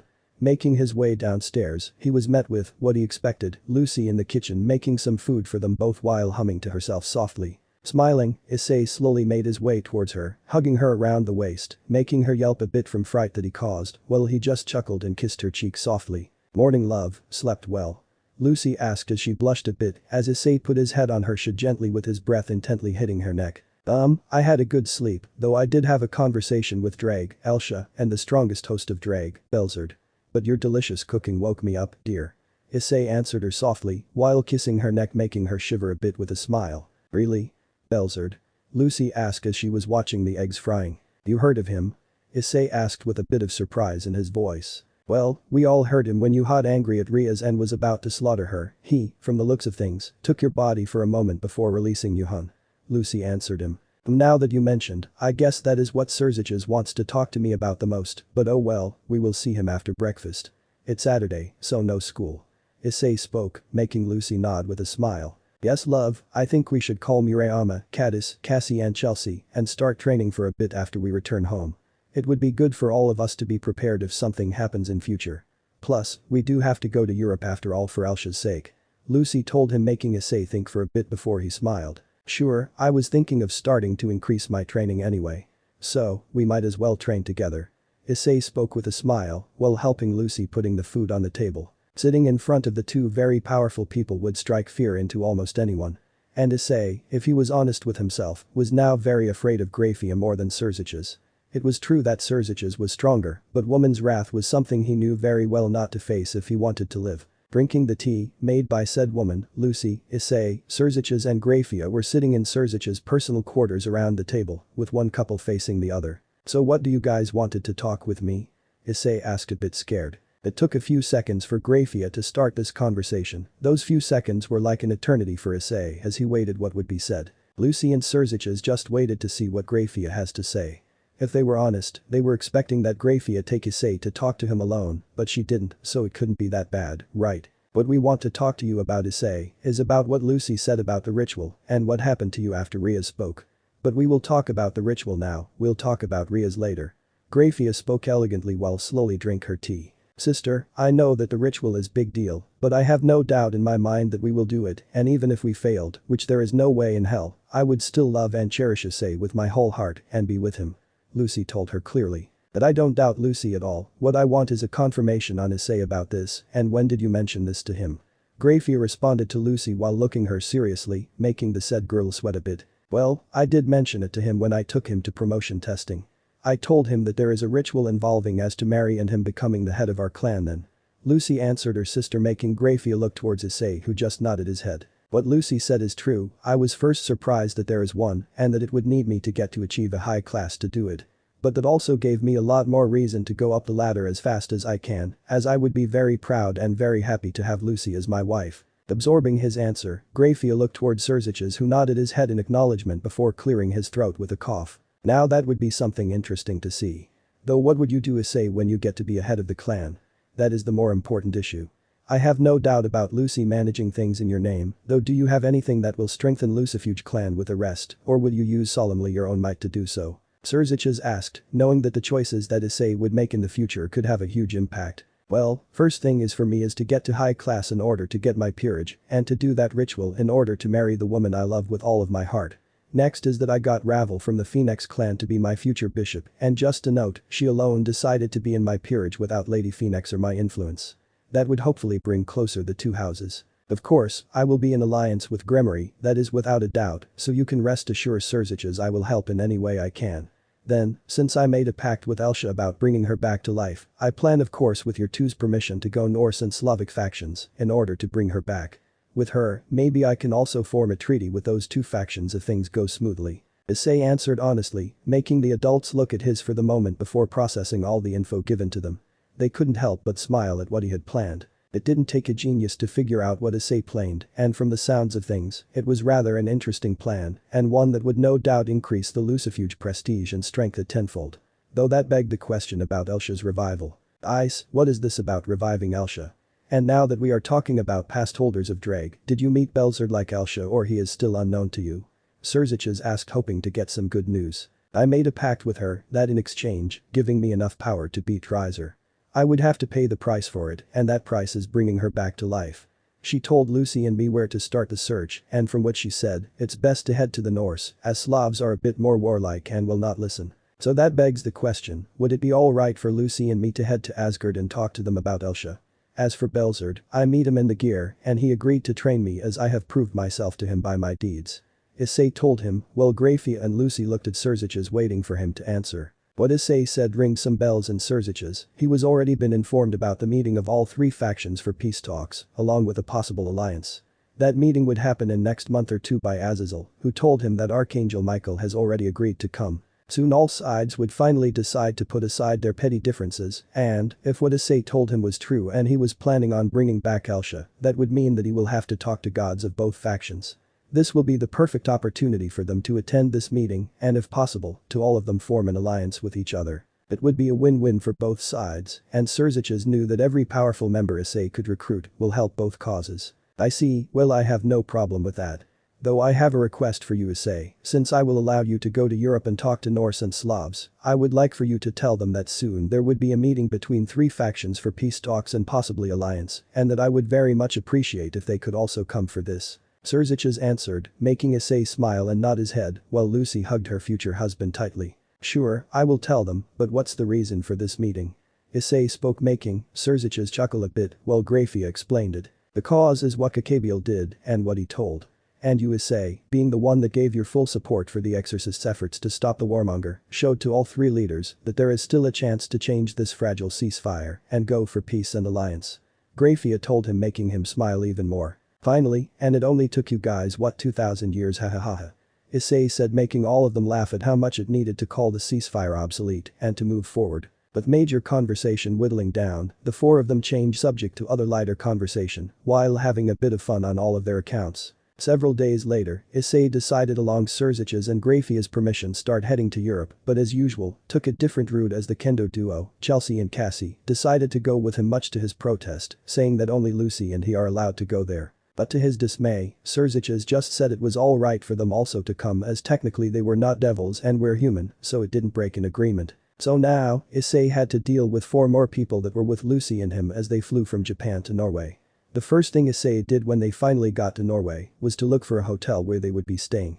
Since he could speak almost any language, it wasn't a difficult thing to do. Soon they quickly got into their rooms to leave their stuff before regrouping in Issei's room that was in the middle of the 2 others that were shared between Cadis and Murayama and Chelsea and Cassie. As they all took seats in various places in Issei's and Lucy's room, Issei summoned his gear, making it shine brightly before Elsha appeared in front of the group in her full form, making her smile seeing that everyone from Issei's harem was there and ready to support him in his quest. Looking towards Issei, Elsha smiled before kissing his cheek, making him blush a bit, but other than that they went down to business. Okay Elsha, here we are in Norway. Now do you know where to go or who to talk to get to Asgard? Issei asked, making her nod. Yes dear, I know both, but I think it would be better for you guys to go directly to Asgard, as Surzich has already managed to make an agreement for it. Elsha answered, making Issei look at her to continue. And the place where you will find Asgard is in the mountains just north of Skjolden. Though you can reach that place by transport, but after that, it's about 5 hours of walking to the barrier that surrounds Asgard, and there are a few outposts that guard the entrances into it. I could guide you to it, but after that, it's all up to you dear. Elsha explained, making Issei and the girls nod. Well, we will head there tomorrow, we need a bit of rest after that flight and need to buy some supplies for the journey. Issei said while the rest agreed. Well, both Chelsea and me can go and buy supplies, while Murayama and Cadis could go buy some winter clothes for all of us. Cassie said, making Issei nod before turning to see the girls, also nodded their heads as they had an opportunity to go shopping and to explore the city. Very well then, both Lucy and I will go to get some food for all of us. So, girls, let's get to it, Issei spoke, getting another nod from everyone as they all headed in their pursuit of things to buy. Each have got a shopping list that Elsha made, each listing what they would need for the harsh Norwegian climate. While Issei and his group were far away in Europe, back in Japan, the situation was coming to near destructive mood as a certain red-haired heiress was very pissed at her brother for what he did without her knowledge again. And do tell again, my dear brother. Why did you allow one of my pieces to go to another country and faction without my thoughts or authorization? He is my piece and only I can decide if he can leave or not. Rias yelled at her brother while he was looking bored at her and slightly irritated by her actions and her behavior. Rias Gremory, I may be your brother, but I'm also the Mao Lucifer and my word is final. I told Issei to go to Europe to the Norse and Slavs for 2 reasons that could very much benefit both sides. Surzich said in a voice that was no longer brotherly, but it was with more authority and power to make it crystal clear to Rias. Hearing his strict voice made Rias flinch a bit as she understood that she was starting to cross the line with her brother. So, she decided to ask why it was beneficial. And what will we gain by him going to Europe with that silver whore and other bitches? Rias harshly asked, clearly still angry that at least she wasn't with Issei. If you really must know, Issei is there to revive Elsha, the previous host of Drag, and while there to make contact with both factions. Surzich's answer making Rias raise her eyebrow at him. And why does he want to revive her? And why would we need to get into contact with some weak factions? Why is something that isn't important to you, Rias? As for weak factions that you mentioned, they are powerful enough to compete and win against us individually. Combined, I could say with ease that they would destroy the 3 factions with ease. So, I would stop thinking that we are the strongest when there are far more factions that are stronger. Surzich's answered her, making her eyes go wide at what he said. But before she could say anything, Surzich's beat her to it. Well, I will be off then, I will talk to you later about something also important. Till then, little sis. Surzich's spoke again, and before Rias could even say a word, he vanished, leaving her alone in the clubroom as her peerage was off doing their devil's work. Issei, Rias shouted in her mind before she was brought back to reality by the magic circulars of her clan that light up the clubroom, signaling that her team was back from their work. Chapter 27. Meeting the Norse gods. As Issei and his team regrouped in the hotel, they all brought what they bought to Issei's room before they ate and calling it the day. While everyone was asleep and resting, Issei, on the other hand, was in his mind again with Elsha, Belzerd and Drag in Elsha's part of his mind. But the former training with Belzerd in his hand-to-hand combat, which proved to be hell, as Belzerd was throwing Issei around like he was a used doll.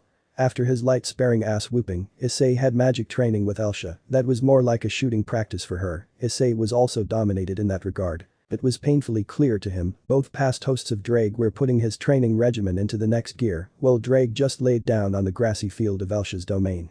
Relaxing and laughing at his current host as he was again sent flying courtesy of Elsha's ice magic. After a few more rounds of getting his ass handed to him by both Elsha and Belzerd, Issei finally managed to get some break, as both hosts decided that Issei had enough for now, so they all sat down with Elsha, bringing some water and food for Issei with magic, which he devoured with dragon's ferocity, making everyone chuckle at his expense. Well Ice, that was a good warm-up for what I'm about to teach you. Elsha also had to go through this, so don't think that you are the only one. Belzerd said after Issei finished his bottle of water, making Issei go wide eyes as he started to pale a bit at what the strongest Sekirute said. This W was just a warm-up. Issei asked in fear, making Belzerd chuckle a bit. But of course, you didn't expect that this is all. Now what I'm about to teach you is somewhat similar to MMA, but unlike it, this is way more brutal. It's called a pancration, the ancient fighting style that was created by the most feared warriors in history. The Spartans, as to how I know about it, was because an older Drake host that mentioned that on Mount Olympus where the Greek gods reside, is the place where the Greek god of war Ares also resides. Ares' personal guards are the finest and bravest warriors in ancient Greece's history. They were known for their bravery, zeal, cunning and sheer brute strength and ferocity. I assume you heard of the famous 300 Spartans. Belzerd told Issei, getting him to nod in acknowledgement. Good, the commander of Ares' guards is none other than the great king of the Spartans, Leonidas himself. The one that sacrificed his own life in order for the rest of the army to withdraw and fight another while his royal guard and allies stayed to defend till their last breath. From what I was told by the great warrior king himself is that it was on Ares' personal request that Hades let them out of the Deathlands so they can serve their war god for eternity. Belzerd explained more, getting Issei so whistle in admiration for their deeds. He heard a lot of great stories about the legendary warriors, and he had to say that he found Spartans as a prime example of bravery, though not to say that other warriors from other countries weren't as brave or strong as Spartans. Vikings, samurais, immortals, Praetorian Guard, winged hussars, knights of a red dragon, Varangian Guard were also some of the best warriors the world has ever produced, and their deeds on the battlefields of the world left all others in awe at their art of war. The opportunity to learn even one of the arts that those mighty warriors knew and were experts of was a blessing in the sky. And Issei was sure that he would do everything needed to master one of the arts of war that those people before him learned and were frightening and deadly efficient in that. Wow, and you are going to teach me their fighting skills and all of that? Issei questioned, getting a nod from Belzerd, making Issei grin. What are we waiting for then? Let's get started, Issei shouted in excitement as he was barely containing his desire to get as stronger as possible. That's the spirit, Issei.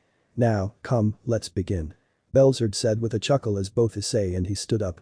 The latter started to show the moves and the quickest ways to defeat an opponent, even how to murder in the easiest moves and with little to no power at all. While Issei was getting into his training with vigor with battling with Belzerd, who was purposely holding back in order to get as stronger as possible. It occurred to Elsha that there is also one other thing that could also accelerate Issei's growth a lot more also. Thus, when Belzerd and Issei finished their pancration training, Elsha stepped forward. Everyone, something just occurred too that will accelerate Issei's growth even more than it is already. Elsha spoke, making both males and a dragon to look at her with raised eyebrows. What is it that you have in mind, Elsha? Drake questioned, making Elsha giggle. Drake, it's easy, we need to start training Issei with weapons. He is good with hand-to-hand combat, but as all of us know, it will come a time when he will need to face someone who is a weapons master. Like how Zenobia, Cassie and Kiba are, all three are very powerful swordsmen who could fight you evenly. Ice. Elsha replied, making Drake grumble in agreement with both Belzerd and Issei nodding in agreement. Fair point you brought out, Elsha, but what weapon could Issei use? That is the real question. Belzerd added, his thought getting all of them to stop and think about it. After a few minutes of thinking, Elsha, Belzerd and Drake stopped thinking as they realized that the only one who could know was Issei, and it was pointless for them to damage their brains. As the three mentioned turned toward Issei, he blinked a few times before he started sweating at the looks they were giving him. Why yes. Did you thought of a weapon that you would like to use? Belzerd asked, getting Issei to shyly nod his head. Yeah, I have. And? Belzerd asked again, starting to get only a bit irritated. Well, I was thinking about a sword, it is something that is more appealing to me. Issei answered, getting a nod from Belzerd. Yes, with your fighting style, it is more appreciative for you to go with a close quarters weapon. Very well, we will see what we can do about getting you a good sword for you. Belzerd spoke with a grin, making Issei grin in return. Well, as much as I would like for you Ice to stay, you must get up soon. So we will call it a night. For now, I will speak to you a bit later, dear. Elsha said as Issei's vision started to darken as he felt himself exiting Elsha's realm and going back to his own dreams. As the morning sun of the day that will get Issei closer to bringing back Elsha rose up, Issei found himself waking up alone. That thought didn't bother him at all, since it was clear to him that Lucy was always up before him. But what bothered him was the note he found from his girlfriend future wife, that she and the girls will be waiting for him at the gathering hall so that they can start their objective, and that if he didn't come down to a said place in 5 minutes, there would be hell to pay. Seeing that his life was in danger from the wrath of waiting girls, and knowing their ire, Issei quickly gathered his things and quickly put up his clothes that Murayama and Caddis bought before racing towards the hall at incredible speed. Seeing that their king has arrived only a few seconds before hell, they all smiled as they started to walk towards the bus station that will take them towards the closest town to Asgard. Like Elsha said yesterday, it was a 5 hours trip toward the small town that lay on a border of the human and supernatural world. As they exited the bus that took them from Oslo to Skjolden, everyone felt the shivers going up their back as the cold air from the mountains that were covered with snow. Elsha, where now? We arrived at Skjolden, which way to go? Issei asked in his mind. Ice, take the route towards the highest mountain you see, behind it lays Asgard. When you descend on the other side of that mountain, there is an outpost that guards this. Approach to them and they will take you into Asgard. Elsha responded, getting Issei to nod before he started to look at which was the highest mountain in the surrounding. It didn't take long before he saw it, and when he did Issei started to turn pale, as the mountain was so high that its peak was hidden by clouds, and they needed to cross it. He was slowly starting to regret his decision of helping Elsha. Shaking his head, Issei coughed in his hand and got the attention from the girls that were close to start exploring the small town. Alright girls, Elsha told me where we need to go. Issei said. And where is that, love? Lucy asked as she got closer to him. It's you see that mountain that its peak hidden by the clouds. He stuttered answered. Yeah, Ice we see it, is the entrance in its base. Murayama asked not seeing what the big problem is for him to stutter a bit. No, it's behind it. Issei told them getting the human girls to go wide eyes. What? Yeah, that is what I thought also. But Elsha says that we need to climb it and descend down before we get to the outpost that is behind it, which will take us to Asgard. Issei answered. Elsha better hope that we survive this, or else. Caddis said as the party got their things and started heading towards the mountain. It took 5 more grueling hours for the group to get near the base of the mountain, and another 7 to get over the mountain that was the obstacle to their quest. All in all, when they arrived at the base of the mountain on the other side, they all felt exhausted, hungry and cold. Even the clothes that Murayama and Caddis bought didn't manage to keep them warm, so it was up to Issei and his fire to keep the girls warm. As they warmed themselves up, they started making the last leg of their journey towards one of the outposts that was near that Elsha pointed out to them. Nearing closer and closer, Lucy, Chelsea, Cassie and Issei felt a strong magic barrier that was preventing entry into the land of the Norse. Seeing that they were stuck with no chance of getting in, the group turned to Elsha for help, which she was more than happy to give. As Elsha appeared in her full form, she started chanting in Old Norse language that no one could understand. After finishing her chant, all of them felt that the barrier started to waver before it created a corridor of sorts for them to enter. With a nod from Elsha, everyone started to move through the corridor into Asgard. As soon as they entered Norse domain, they heard a shout. Hold right there, don't move on your knees now. Deciding to obey, everyone did as what was told. Everyone knew that disobeying order in someone's other territory, especially in one of the most powerful faction, was wishing for death, so to avoid that it was better to listen to what was said. As they all kneeled, they saw 2 figures approaching, and from the look of things, both were Valkyries. One was a gorgeous red-haired girl that had amber eyes, and her hair was tied in high ponytail, with 2 strands of hair going to her cheeks. She was about their age, with a scythe that was about 1.5 meters long, its curved blade shining in the afternoon sun. She was in, what Issei and his group could tell, some sort of armor that in the girls' minds was showing a lot of skin, which the girl that was coming closer to them was showing off beautifully. As her curves were easily almost at the point that could match both Lucy and Elsha. The other girl was a light brown with matching eyes. The girl was also in the same armor as her red-haired comrade. But unlike the former, was not showing off her skin that much. As she held a rapier in her hand pointing at them. And what do we have here? 6 intruders, and from the look of things 4 humans, 1 devil and 1 devil-dragon hybrid. What are you doing in Asgard? And how did you get in? Speak now before I behead you all. The red-haired girl spoke with authority as she brought her weapon to Issei's neck. We are here for 2 things. One is to find information, and the other is to invite Lord Odin to a meeting that will take place in the upcoming month or 2. Issei answered, looking the red-haired girl in the eyes without flinching. That is some very interesting words you said. That, however, didn't explain how you got in. Only those with knowledge are able to enter or transport to Asgard if given access by the gods of Asgard. The brown-haired girl spoke, her voice also filled with authority, but was a bit gentle. Then here's comrades 1. I can answer that question. Alsha spoke with a cold commander-like voice suddenly as the booster gear appeared before flashing a bit as Alsha emerged from it in her full glory. Though this time, unlike her usual blood-red dress, she was wearing an armor that made both Valkyrie girls go stiff, as it was an armor that was golden with symbols from both the Norse and Slavic mythology. The armor was similar to the ones girls equipped, it had a helmet that was protecting her head, but leaving her face open, a breastplate with what looked an iron skirt that was somehow swinging like a normal skirt with calf plates and armored boots. From what they could gather, it looked like it was in commander armor and that of high status. All in all, Alsha looked in Issei's eyes even more attractive, and he didn't know how, was it because of his dragonification or something?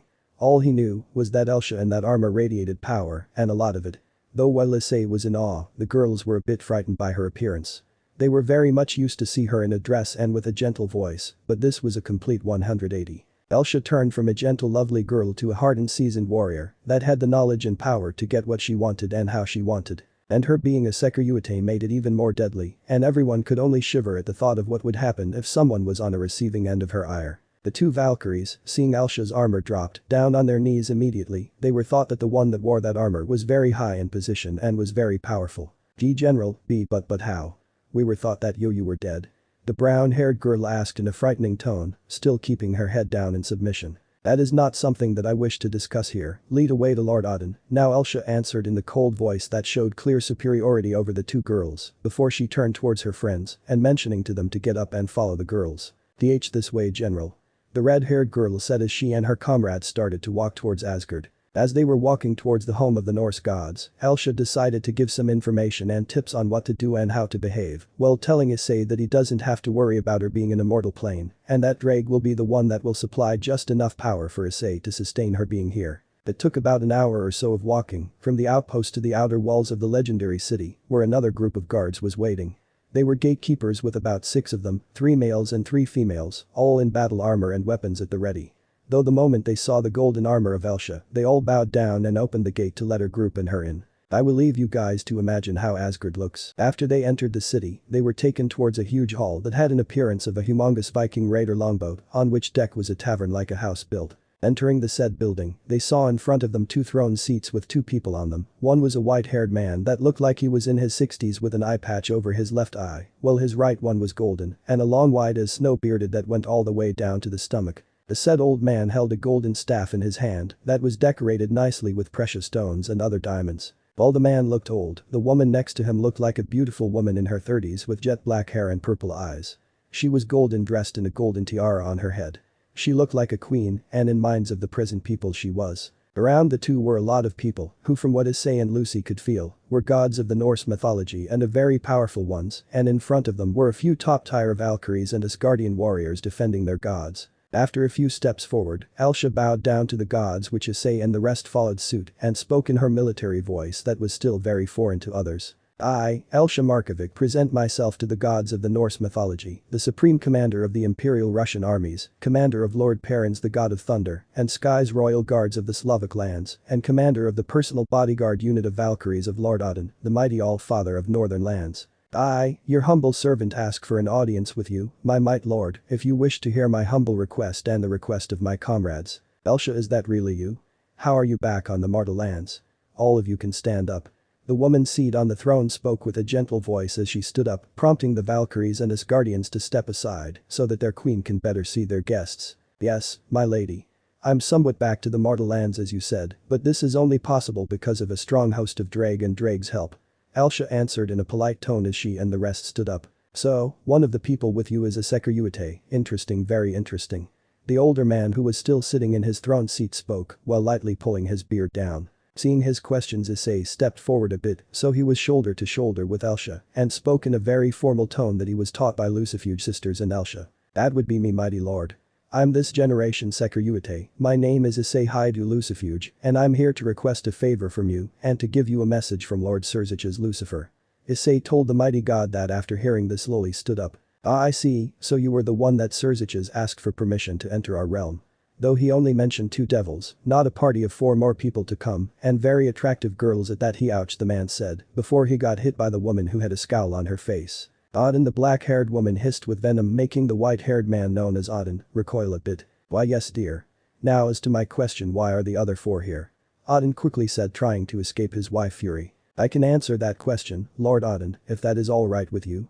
Lucy said, making Odin nod. My name is Lucy Haidu Lucifuge, heiress of the house of Lucifuge and future wife of Issei Haidu the Securute. The four you mentioned are his future pieces and they strongly wanted to come along with us too, since we all see Elsha as our friend and we want to help her. Lucy told, making the black hair woman to raise an eyebrow at Lucy's words. Help Elsha? The woman asked, getting Lucy to nod. Yes, we are here to find a way to revive her. I guess you all heard of the evil pieces that devils have. If the soul is still present and she can form her body like as you see she can, then it's possible to revive her. We already have one piece of her soul in the booster gear, we only need the other. Interesting, Elsha, do you have anything to say? The woman asked after hearing Lucy. Yes, Lady Frigg, it was my self-desire to return to mortal lands that lead my successor of the booster gear to come here, though he could easily decline it, he stuck to our agreement. Elsha said, making Frigg nod before she looked at Issei and smiled a bit. Very well, we will see what we can do about it. But you all traveled a long way to get here, rest for today, tomorrow we will talk more about it and what you young Securute have to say. Arnett, Asuna, since you are the ones to escort them to here, you will show them their rooms. You are also to stay here until this situation is dealt, is that understood? Frigg said, making everyone nod. Good, now you are all dismissed, we will talk to you all in the morning. Odin said as everyone left the great hall. As everyone left, Frigg turned to her husband who was stroking his beard in a thinking manner. What do you think, Odin, what should we do? You know that the other part of Elsha's souls is in the hands of Slavs. And that they won't give that weapon until the young Securute proves himself to them. Frigga said to him, breaking his thoughts. Yes, my love, I know that very well, and I have to agree with you that the young Securute will have to do a lot to prove himself, not to Perrin. I doubt that Perrin won't acknowledge the words of his champion, but to other two, especially their god of war. Odin spoke, making Frigg agree with him. Well, we will see what he has to say and offer before we tell him. Frigg spoke. Yes, I agree, but for now, I think we should let this matter set. I will send a messenger to the Slavs to inform them about a possible visitor. But that said, both Odin and Frigg left the hall and went to sleep, thinking of way to test Issei to see if he was worthy of their help in reviving Elsha. Chapter 28. Proving Ground Part 1. It was the morning that will prove to be the one of the most challenging ones so far. With Issei and his gang still in the rooms, provided by the Norse god sleeping, in the Great Hall of the Norse, Odin with a few other gods, Valkyries and some Asgardians discussed their course of action. So, my children, what do you think about this turn of events? Odin asked in his serious voice, taking this seriously as it should be. Father, I think we should just send them back. The dead should stay dead. The one with long golden hair dressed in golden armor and holding a large hammer, said to Odin. That would normally be the best choice, Thor, but we aren't talking about any mortal. We are talking about the strongest Valkyrie that ever lived, with power and battle prowess even exceeds mine. Not to mention she is also a champion of Lord Perrin, and I don't think that he will be pleased to hear that there was someone willing to revive his champion and we didn't help or at least point the way for them. The Valkyr said. She was the woman in her late 40s with long silver hair and ruby eyes. I agree with Gondal. We aren't talking about someone unimportant, we are talking about Elsha. And the host of Red Dragon Emperor looks strong enough to actually serve as our ally if need be. Also, I'm sure that it's not wise to piss off a dragon, especially a heavenly one. Frigga said as she leaned in her throne seat a bit. How can you be sure that he is strong, mother? I didn't feel that he is that strong. Thor said with a bit of irritation. I'm certain that he is, but how about this, we put him and his companions to a test. Let them fight against some of our stronger members to gauge their strength. If they manage to survive say 10 minutes in the battle against our warriors, will that be enough for you, Thor, to acknowledge their strength? Frigga told him, making Thor grunt a bit. Fine, Thor said before he was cut off by Gondal. But, to make it fair, the red dragon shouldn't fight a god, that would be an easy victory for any god that fight him. He is only 15-16, and he didn't have time to gather enough experience to fight someone who had millennium of it. Gondal quickly said, trying to at least be fair to the youth. That is reasonable, Gondal. Thor, since you doubt the Securiute's strength, I will let you choose his opponent. As for the girls, Gondal, I will let you pick, it's only fair to have you as our current commander of Valkyries to choose. Odin finally spoke, getting a nod from the two. As you wish. Both Thor and Gondal spoke before they departed to seek their fighters for the upcoming test. But the departure of the two, Odin turned his attention to the others present. Now, I wish all of you to behave as normal, I don't want to hear anything or see something that will tarnish our name, is that understood? Loki, that specifically means to you. Odin sternly told everyone, making everyone nod while Loki, the white-haired man in white suit, grumbled a bit before he nodded under Odin's fierce glare. Yes, father. Loki grumbled a bit before walking off somewhere, no doubt to scheme something about Ragnarok. It was noon when Issei and his harem woke up after yesterday's long and grueling march from Skjold to Asgard. As they were escorted by some guards to the Great Hall, they were greeted by a large amount of food and the god waiting for them to have a nice meal before the serious stuff could begin. It's nice for you to finally join us, do take your seats dears, I'm sure you are hungry, we are going to eat first before we get down to business. Frigga said, as she mentioned to them to sit down and start eating, which they did, as some of the gods were already too into eating to notice them, or they simply didn't care. With their stomach filled full by the delicious food provided by their hosts, the real meeting could begin. Now Sekir'Uate, what is that you wanted from us, and what is that you have to tell us? Odin said after the breakfast was over. Yes, Lord Odin, what I want is some information on the whereabouts of the weapon that holds Elsha's soul, and if it is possible for you to give us, or to instruct us where to look. As for the other information, I was asked to tell you this. The Christian pantheon is going to meet at a still unknown location to me in a month or two. I was asked to tell you that Lord Lucifer Surziches would very much like if you would make yourself present for the peace and possibly alliance. From what I could gather from Lord Lucifer, it looks like that the Christian pantheon would very much like to have Norse faction as their allies. This invitation is also for the Slav faction. Issei told respectively. I see, I will tell you my answer in the upcoming days, young one, about the conference. As for the first part, I know where it is, but since I'm not the supreme god of the Slavs, I can't tell you where to go directly as it would insult them, so you would need to go Slavs first before they themselves decide to give you the all clear, and I can only tell you to whom to go first of them, but first you and your escort need to prove to me and the gods of Asgard that you are strong enough to see this mission of yours till the end. Odin said calmly, shocking Issei and his group. Seeing that he didn't have any choice in the matter, Issei just nodded his head as he stepped forward a bit. Fine by me. I don't care if you hurt me till I'm only a breath away from death, but I will not allow for my friends and people I love to get hurt. So, I will only fight. Issei said as his gear appeared and started boosting his power. Well, both Odin and Frigga smiled just a tiny bit as his determination to protect and to go all way was easy to see. Why, you little worm. All of you will fight, don't forget you are in our land, and we decide who fights and who not. Thor angrily said as started to make his way towards the young Sekir'Uate. And like I said, I don't care if I die here, I will not allow them to fight. Even if you beat the crap out of me and kick me out, I will only train harder and harder until I can match anyone here. And even if that isn't enough, I will even at the cost of my own life to activate that drive. And I'm sure that everyone here knows what happens when it's activated. Issei said with determination, as he also started to make his way towards the god of thunder and war. They stopped only a meter or two from each other, both angry at the other. It was a miracle that they didn't attack each other. To the girls that were with him, it was a mixed emotion scene. While they were extremely happy that Issei will do anything to protect them, hearing him that he will go into Juggernaut Drive was something that made them panic, as it was a death warrant for him. So, to stop him, Lucy said something that shocked Issei to the core. Fine, if that is the wish of gods of Asgard, then all of us will fight, name your candidates, and we will demolish them. I for one will not stand by and watch my husband and king get ripped apart by battle after battle in my name. Lucy said with fury. Lucy? Issei asked in shock. She is right, Ice, we know that you will go all out without stopping, but we also know that you can go for so long. So, if we have to hurt ourselves to ensure that Elsha is back, so be it. Also, we didn't slack around, we all train also, so we could keep up as much as possible with you. Chelsea said with a smile while Issei looked at them with wide eyes. Fine, but if it is too much for you guys, surrender. Issei said, seeing that he was fighting a losing battle. While all of this was happening, Odin was very impressed at how the young boy was handling the situation. Sure, what he was doing was disrespectful, but at the very same time, it was very honorable.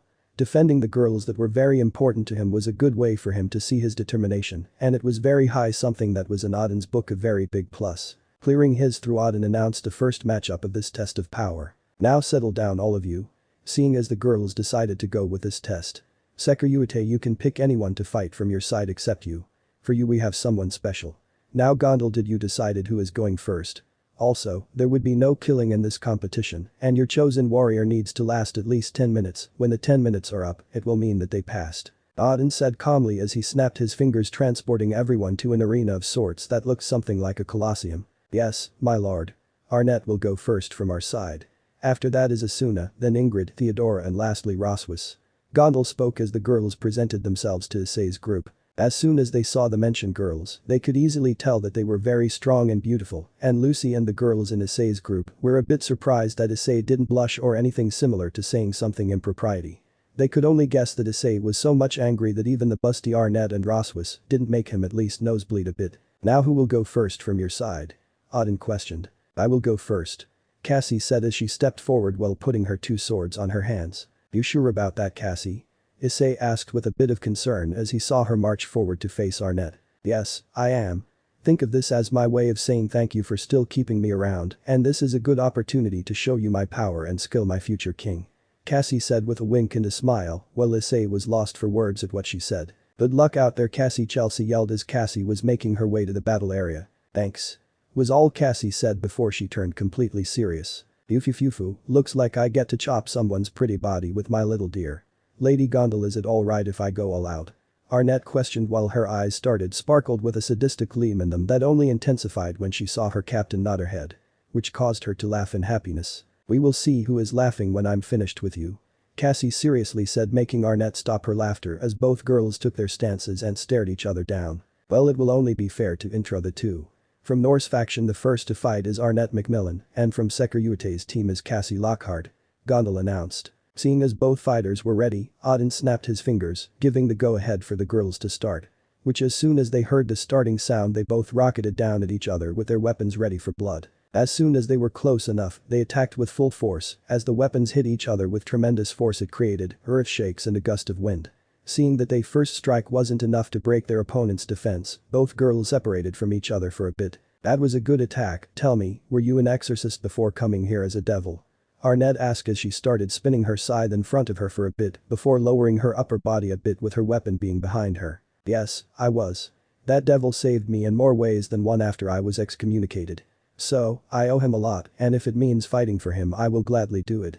Cassie answered as she buckled her legs a bit, lowering herself so that she could utilize her greatest weapon, her speed, with her blades in front of her in a boxer stance. Well, that is interesting. But now is chopping your limbs time. Get ready, time for me to go full force. Hope you can keep up. Arnett said as she grinned sadistically, rocketing at Cassie with much more speed than before, surprising the green at a bit. But the element of surprise, Arnett managed to get close hit on Cassie, who barely managed to dodge a strike to her stomach. However, she was cut in the arm, making her scream a bit, though before Arnett could capitalize on her success, Cassie spun around with her blades extended, making the red-haired girl quickly back away. Damn it, she is fast, I need to go all out to beat her. Cassie thought as she charged at Arnett, who took a defensive position while dodging and parrying the strikes from ex-exorcist. Looks like someone is finally deciding to stop this little shenanigan. Fine by me. Arnett thought as she blocked another strike from Cassie, before quickly sending a strong kick to the latter's stomach, sending her back a bit and forcing her to kneel a bit from the impact. So, you finally ready to go all out? Arnett casually asked as she slowly started to walk towards kneeling Cassie. Oh, yes. Time to end this little warm-up. Hope you are now ready for real speed. Cassie said as she stood up and took her stance again, which was followed by Arnett. Fine by me, come. But those words, Cassie again charged at Arnett. But this time, instead of attacking head-on, she started using attacks and the tricks that she picked up from her time as an exorcist.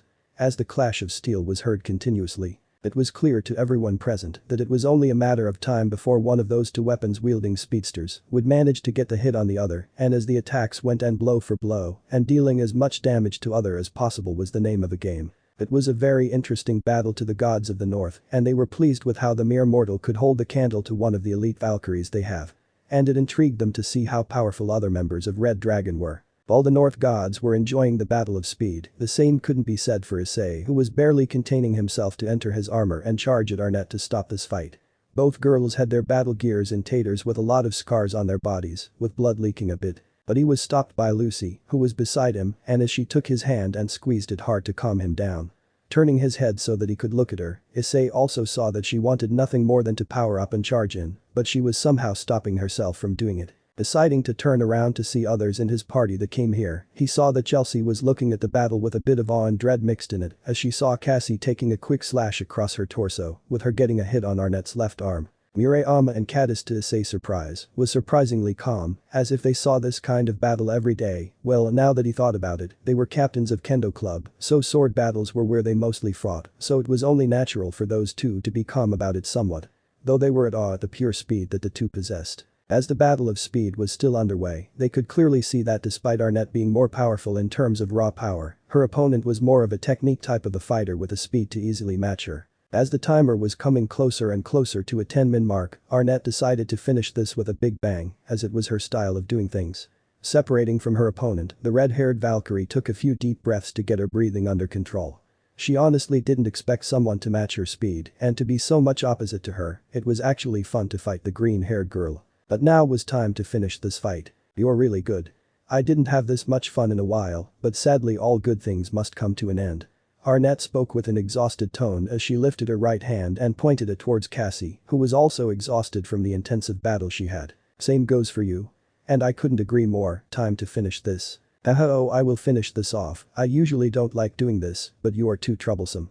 Arnett responded as a few magic circulars appeared around her with all of them shining different colors. I was wondering when you were going to attack me with magic, looks like I finally got my answer, Cassie said as she again took a stance getting ready for anything. Oh, I honestly don't like magic that much, but if it ensures my victory then I will use it, and with our current state, this battle is mine. Arnett confidently said as she let loose her magic attacks that were elemental. Seeing the attacks coming, Cassie quickly jumped to the side, but as she did that, she realized how foolish that was as Arnett was on her the moment she moved from her spot. Though luckily for her at the moment that Arnett's weapon was a centimeter from her neck, well her quick reflexes made sure that she would also give a fatal wound to Arnett in the process, but the time ran out before all of that could happen, thus stopping the fight and the fighters. Seeing that the battle was a draw, Auden couldn't help but clap at the splendid fight he witnessed, it was truly glorious to watch it, and of course seeing glorious bodies was a big bonus in his book, though that he needed to keep in himself as his wife was only half a meter away from him and could easily kick his ass, which he wanted to avoid at all cost. Very nicely done young ladies, the battle was very nicely fought. Arnett, you were as always very much bloodthirsty, that much is clear, and I see that you finally used your magic, looks like your opponent was very much capable. You, young lady Cassie, was truly a good matchup to Arnett, looks like the Red Emperor got a very nice addition to his peerage. This battle is a victory for Cassie Lockhart by 10 minutes regulation, but in essence, it could be very much said it was a true tie, who knows what would happen if you two continued to battle. Gondal said as she walked onto the field only to find both girls laying on the ground heavily exhausted, which she found amusing. What are you talking about, my lady? Arnett asked as she was still on the ground with Cassie utterly exhausted. It is simple, Arnett, had the battle continued both of you would killed each other. Gondal answered, shocking the Issei and his group while Arnett was lost for words. Yes Arnett, Cassie may be dead by your struck to her neck, but you would be stabbed through the heart and both of your final attacks were well quite, literally, final. Gondal explained before a magic circular appeared under the two exhausted girls healing their injuries. But the healing done, Gondal turned to Asuna and mentioned to her to help Arnett, which she did, while Murayama and Chelsea helped Cassie up to her feet and towards the other three waiting for them. As soon as the girls were near Issei and the other two girls, Cadis and Lucy inspected her for any more injuries that might slip by the veteran Valkyr, and after a whole minute or so of inspecting Lucy brought Cassie into a tight hug. Idiot, you don't know how worried we were. Lucy lightly scolded Cassie, who just giggled a bit. Sorry, I was having too much fun fighting Arnett, she is like my white dragon opponent, hahaha.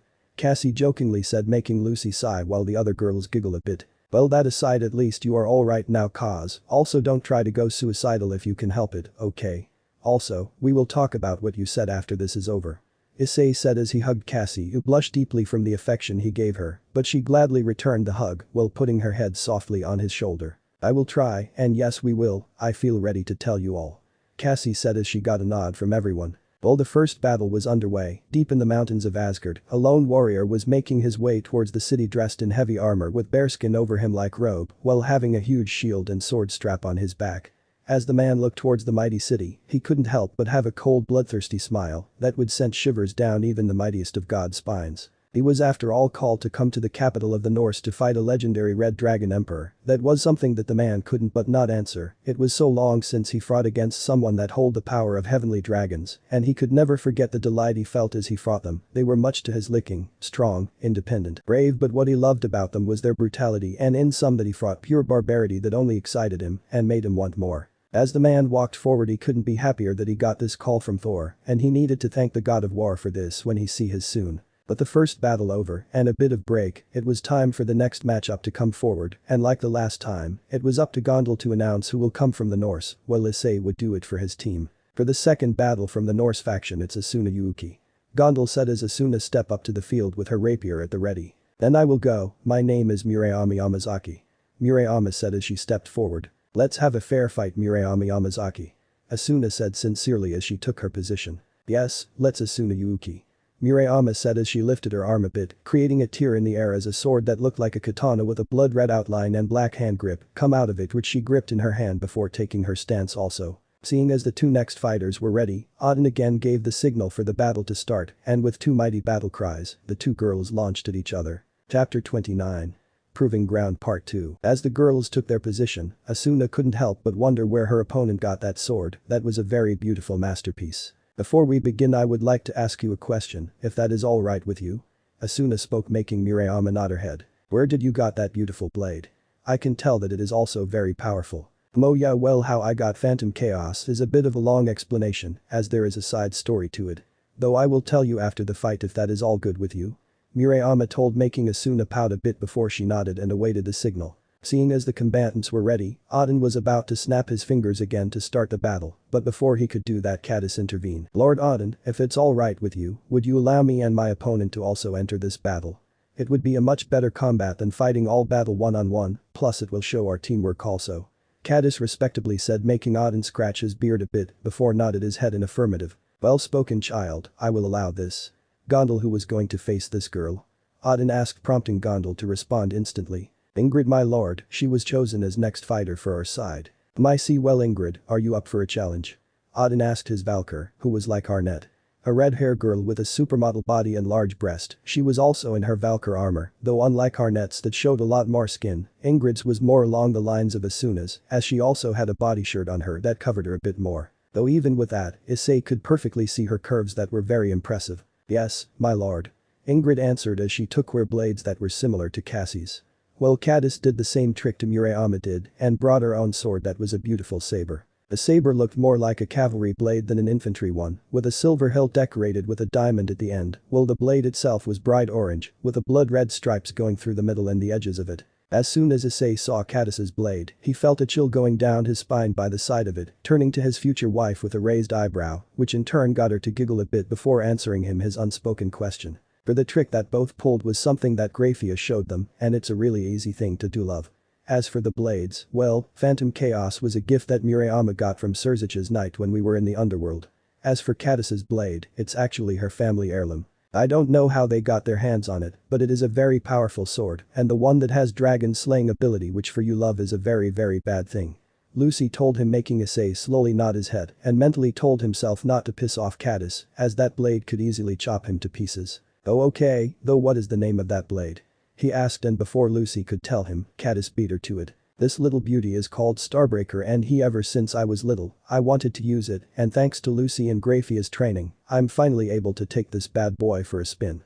Cadis said as she slashed a few times, getting a good feel for it before entering her battle stance with Murayama. Interesting, two very interesting legendary weapons in the hands of human girls.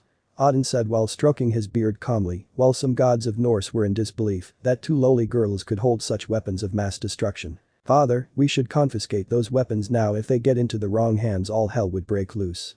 Thor quickly said. I agree with him, father, and you know how much I hate to admit it, but Thor is right.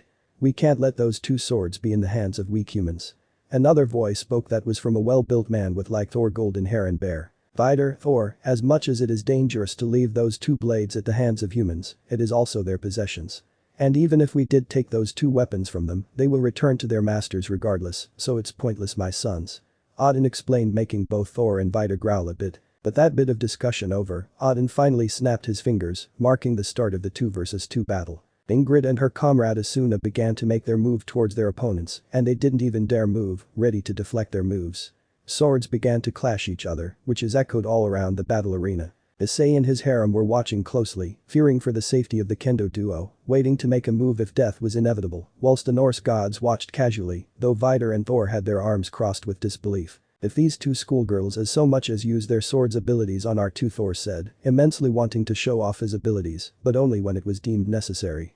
Vidar, however, decided to take a slightly different approach. Thor, I understand your concern, but if they do use its abilities, and we actually see what they are capable of, we could use it against them. Enough of this, Odin ordered. I will not allow you two to interrupt the proceedings.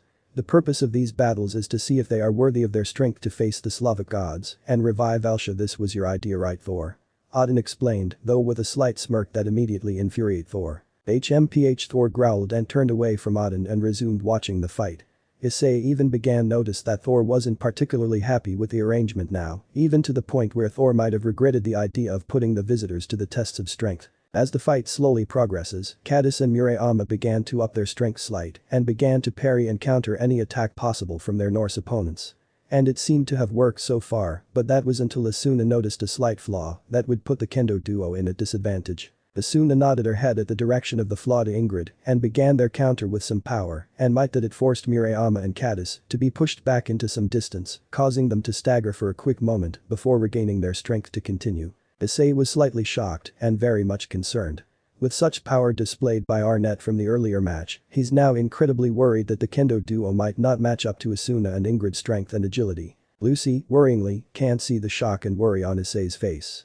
She can even see Issei having that urge to step in and end the fight, even more desperate than the previous match, but she had to stop his urge and calm him down. Issei, my love, I know you are worried, I know you want to stop this, but we've agreed to this and we need to be strong for them, and besides they might pull through this and actually survive this. She even began to hold his hand and held it firmly, wanting to channel that hope she has to Issei, which to a certain degree worked. I know it's just they are doing this because of me. If they are killed in battle, it would be my fault, but if you think they'll survive then they'll survive, Issei said, slowly forming a smile and lovingly kissed Lucy's cheek. Soon, the kendo duo began to attack, this time it was more coordinated, which did catch Asuna and Ingrid off guard for a bit as well as pushing them back.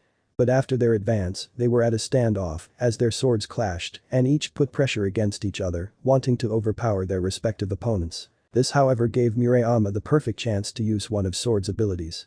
She slightly smirked and began to close her eyes, channeling some strength before whispering the two words, mind corruption, before and pushing on her advance and pushed the two Valkyrs back. Issei's group cheered and supported the kendo duo, whilst the gods watched with disbelief. Even Issei couldn't contain his happiness and shouted his support, "That's it girls, keep it up." Asuna got up and began to growl with anger, angry that they were overpowered by the likes of two schoolgirls. Ingrid however remained calm and stood beside her. Asuna remained calm and focus, we haven't lost yet. They nodded and began to advance forward once more, though while Cadis launched forward, Murayama smirked and watched carefully at one of her unsuspecting victims. Soon Cadis clashed with Asuna, but were surprised to see their battling partners not by their side, nonetheless they're focusing on their own battles. Ingrid, however, isn't faring well. She tried to stand and move forward towards Murayama, but ending up dropping her sword along with her posture and placed both her hands on her head. It seems her mind was corrupted and was struggling alone. No WH. What is this, she asked herself, wanting to know why and how this has happened. Murayama chuckled with a dark tone and slowly moved forward. This even prompted Issei's harem and the gods to watch carefully.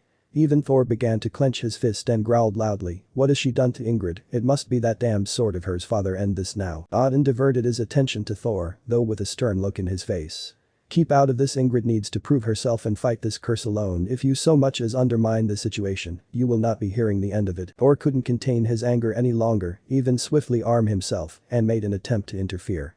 But that amounted to nothing as Arnett stood in front and pointed her scythe in front of him. Thor, don't make me do this, stay back. Thor narrowed his eyes at Arnett as well as his father and his fellow comrades, all before he sighed in defeat, but made a promise to the gods watching. So be it, but if that girl ends Ingrid's life, her life ends as well. As the internal conflict was de-escalating, Murayama chuckles as she slowly circles Ingrid, enjoying the sight of Ingrid on her knees, struggling and weak. Not so tough now, it's a shame really. I was looking forward to seeing you go all out. Issei and his harem were watching with shock and awe, amazed and sacred at the sight of Murayama.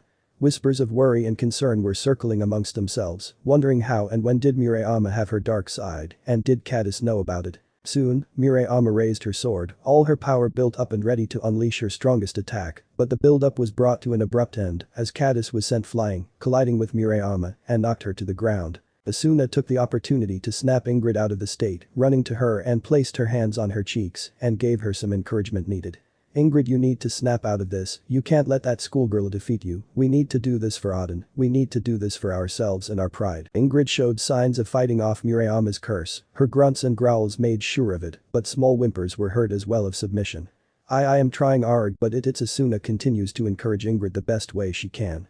That's it, come on Ingrid. Cadis and Murayama got up, this time with smirks on their faces, knowing that they can fully take advantage of the situation. With that, they've grasped their blades firmly and tightly, charging up their swords, and made their charge towards the two Valkyr. Asuna watched on, and for that moment life was hanging in the balance, she knew she couldn't fight alone. If they have a chance of fighting back, even win the fight, she needs to quickly snap Ingrid out and fast.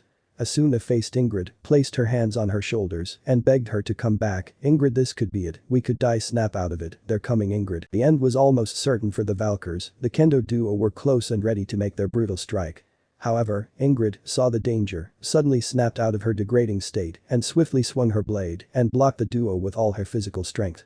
Asuna gasped and rolled back, incredibly surprised to see Ingrid having that strength to fight back. Ingrid. The onlookers were amazed and surprised, seeing that Ingrid has actually snapped out of that state and continued on fighting, even risking her own body and weapon to defend Asuna.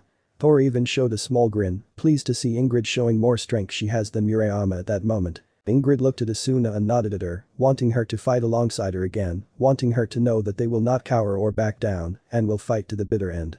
With that, Asuna leaped up and began pushing forward with her attacks again, even overwhelming the kendo duo to the point where they were knocked down to the ground. The kendo duo's comrades and king were watching on, this time worrying and thinking that Cadis and Murayama might not actually survive this and lose their match, meaning that they will not be able to bring back Elsha. Slowly, Ingrid and Asuna slowly moved forward to the duo, though slightly limping, gripping their swords tightly and ready to deal the final blow to end and win the match.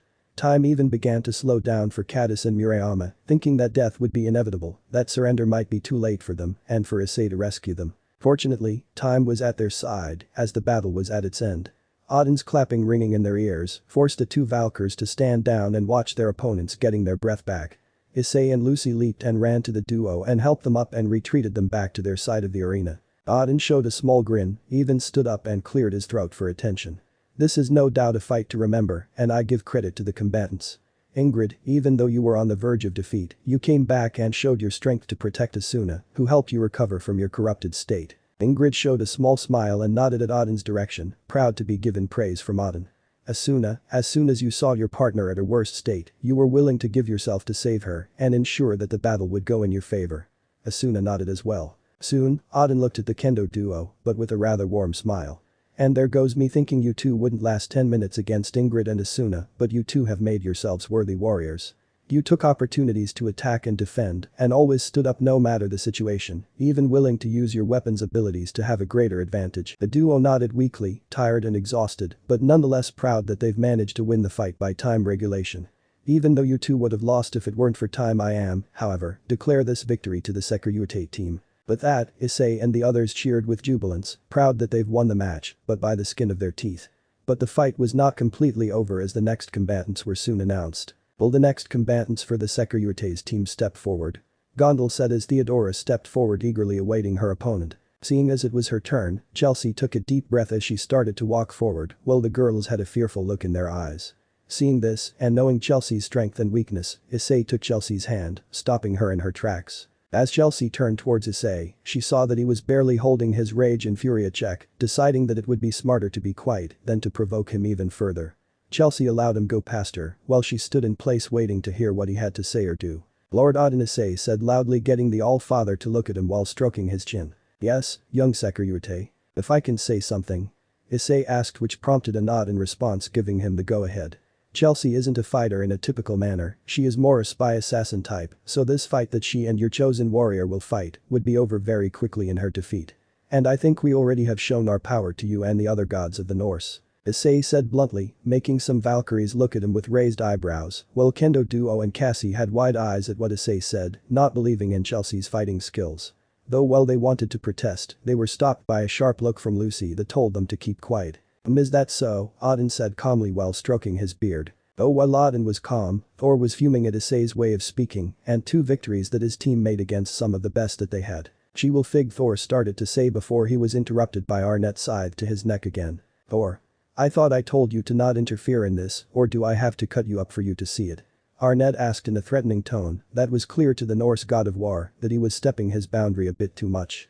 Even he wasn't that dumb to go on the bad side of one of the strongest Valkyries in Asgard. Especially if that Valkyr was a sadistic battle maniac with a lot of bloodlusts and was considered a prodigy among weapon users, with only Ingrid and Asuna barely managing to even come close to Arnett's battle prowess. Or, I thought I told you to stop this foolish behavior. This was your idea to begin with it. Or do I need to teach you how to behave? Odin said as he turned towards his son, with his lone eye shining with power, making Thor gulp a bit while nodding in fear at what his father might do. With his lecture towards his son done, Odin once again turned towards Issei, who was now even more furious, knowing that Thor was the one that made the girls that he cared for suffer. Clearing his thought, Odin spoke. I see your view, young Sekir'Uate. The battle between Chelsea and Theodora will be counted as a victory for Asgard. But that doesn't mean that this contest of power is over. You and Lucifuge will have to fight. I see, and I thank you, Lord Odin. Issei said respectably while turning towards Chelsea, who looked a bit hurt. Chelsea. Issei told her as he hugged her, while she still had a sad look in her eyes, as she could clearly tell that Issei thought of her as the weakest. As they returned towards other girls, Issei let go of Chelsea, who was instantly hugged by Cassie, while Murayama and Caddis weakly got to her and hugged her, also seeing the sad look in her eyes. After a minute or so, Murayama let go of Chelsea and turned to Issei, who was looking at Chelsea with a sad look. Seeing him looking at her with that look made Murayama very angry, which was clear to Lucy, Caddis, and Cassie, who watched as Murayama grabbed Issei by the collar of his shirt and yanked him closer to him. What is wrong with you? Murayama yelled in rage. Nothing is wrong with me, Issei answered her calmly as he focused on her. Nothing, do you realize what you did to her? Murayama again yelled at him, only to be rewarded with the darkest and coldest look she had ever seen on Issei. And if she was honest with herself, she was turning pale and starting to fear for her life. What I did saved her life, Murayama, or do you prefer to let her be slaughtered? Issei asked coldly as he looked at all the girls who shivered by his look. What do you mean by slaughtered? What I mean is that Chelsea is no shape or form ready to fight an open field battle against someone that knows that she is there. If we are talking about a raiding game, where there is a lot of terrain and places to hide and ambush strike, then yes, I would let her fight. In this scenario, she would be slaughtered by the opponent that has a clear advantage over her in power. Issei explained, getting the girls to widen their eyes at his explanation that made perfect sense. But why did you let Caddis and me fight then?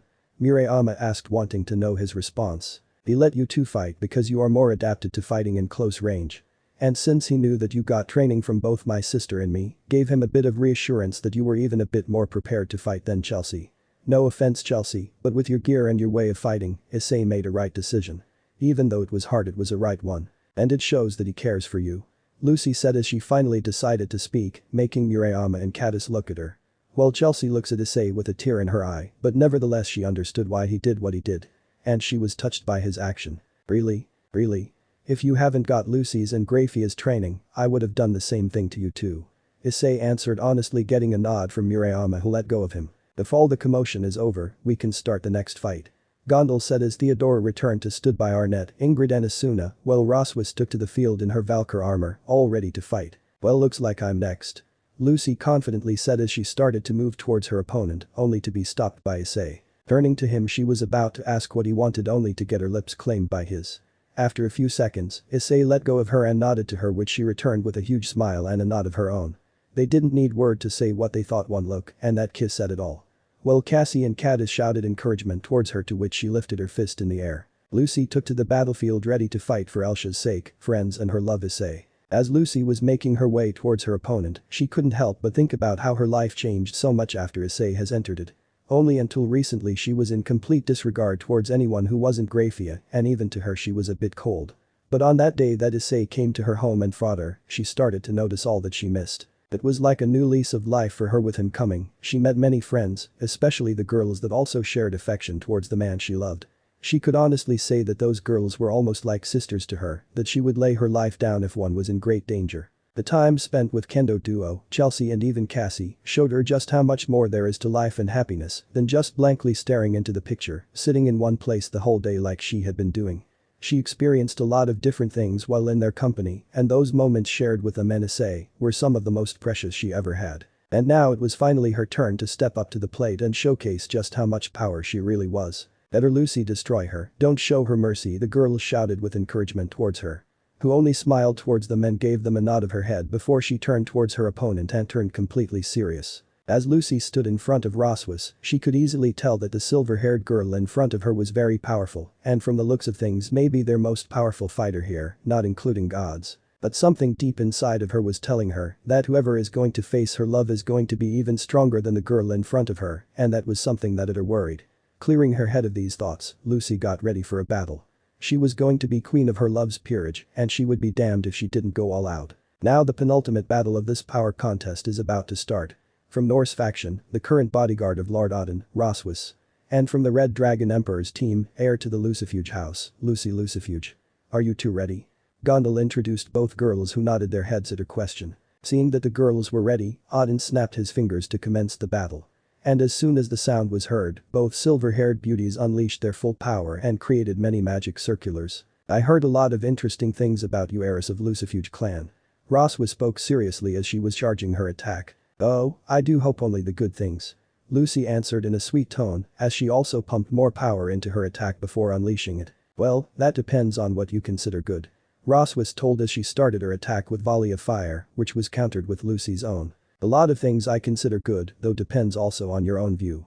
Lucy said as she started moving towards Roswas while continuing to release her magic attacks. I heard that you once held your own against the current leader of devils and even utterly demolish a battalion of high and ultimate class. A great feat, I must confess.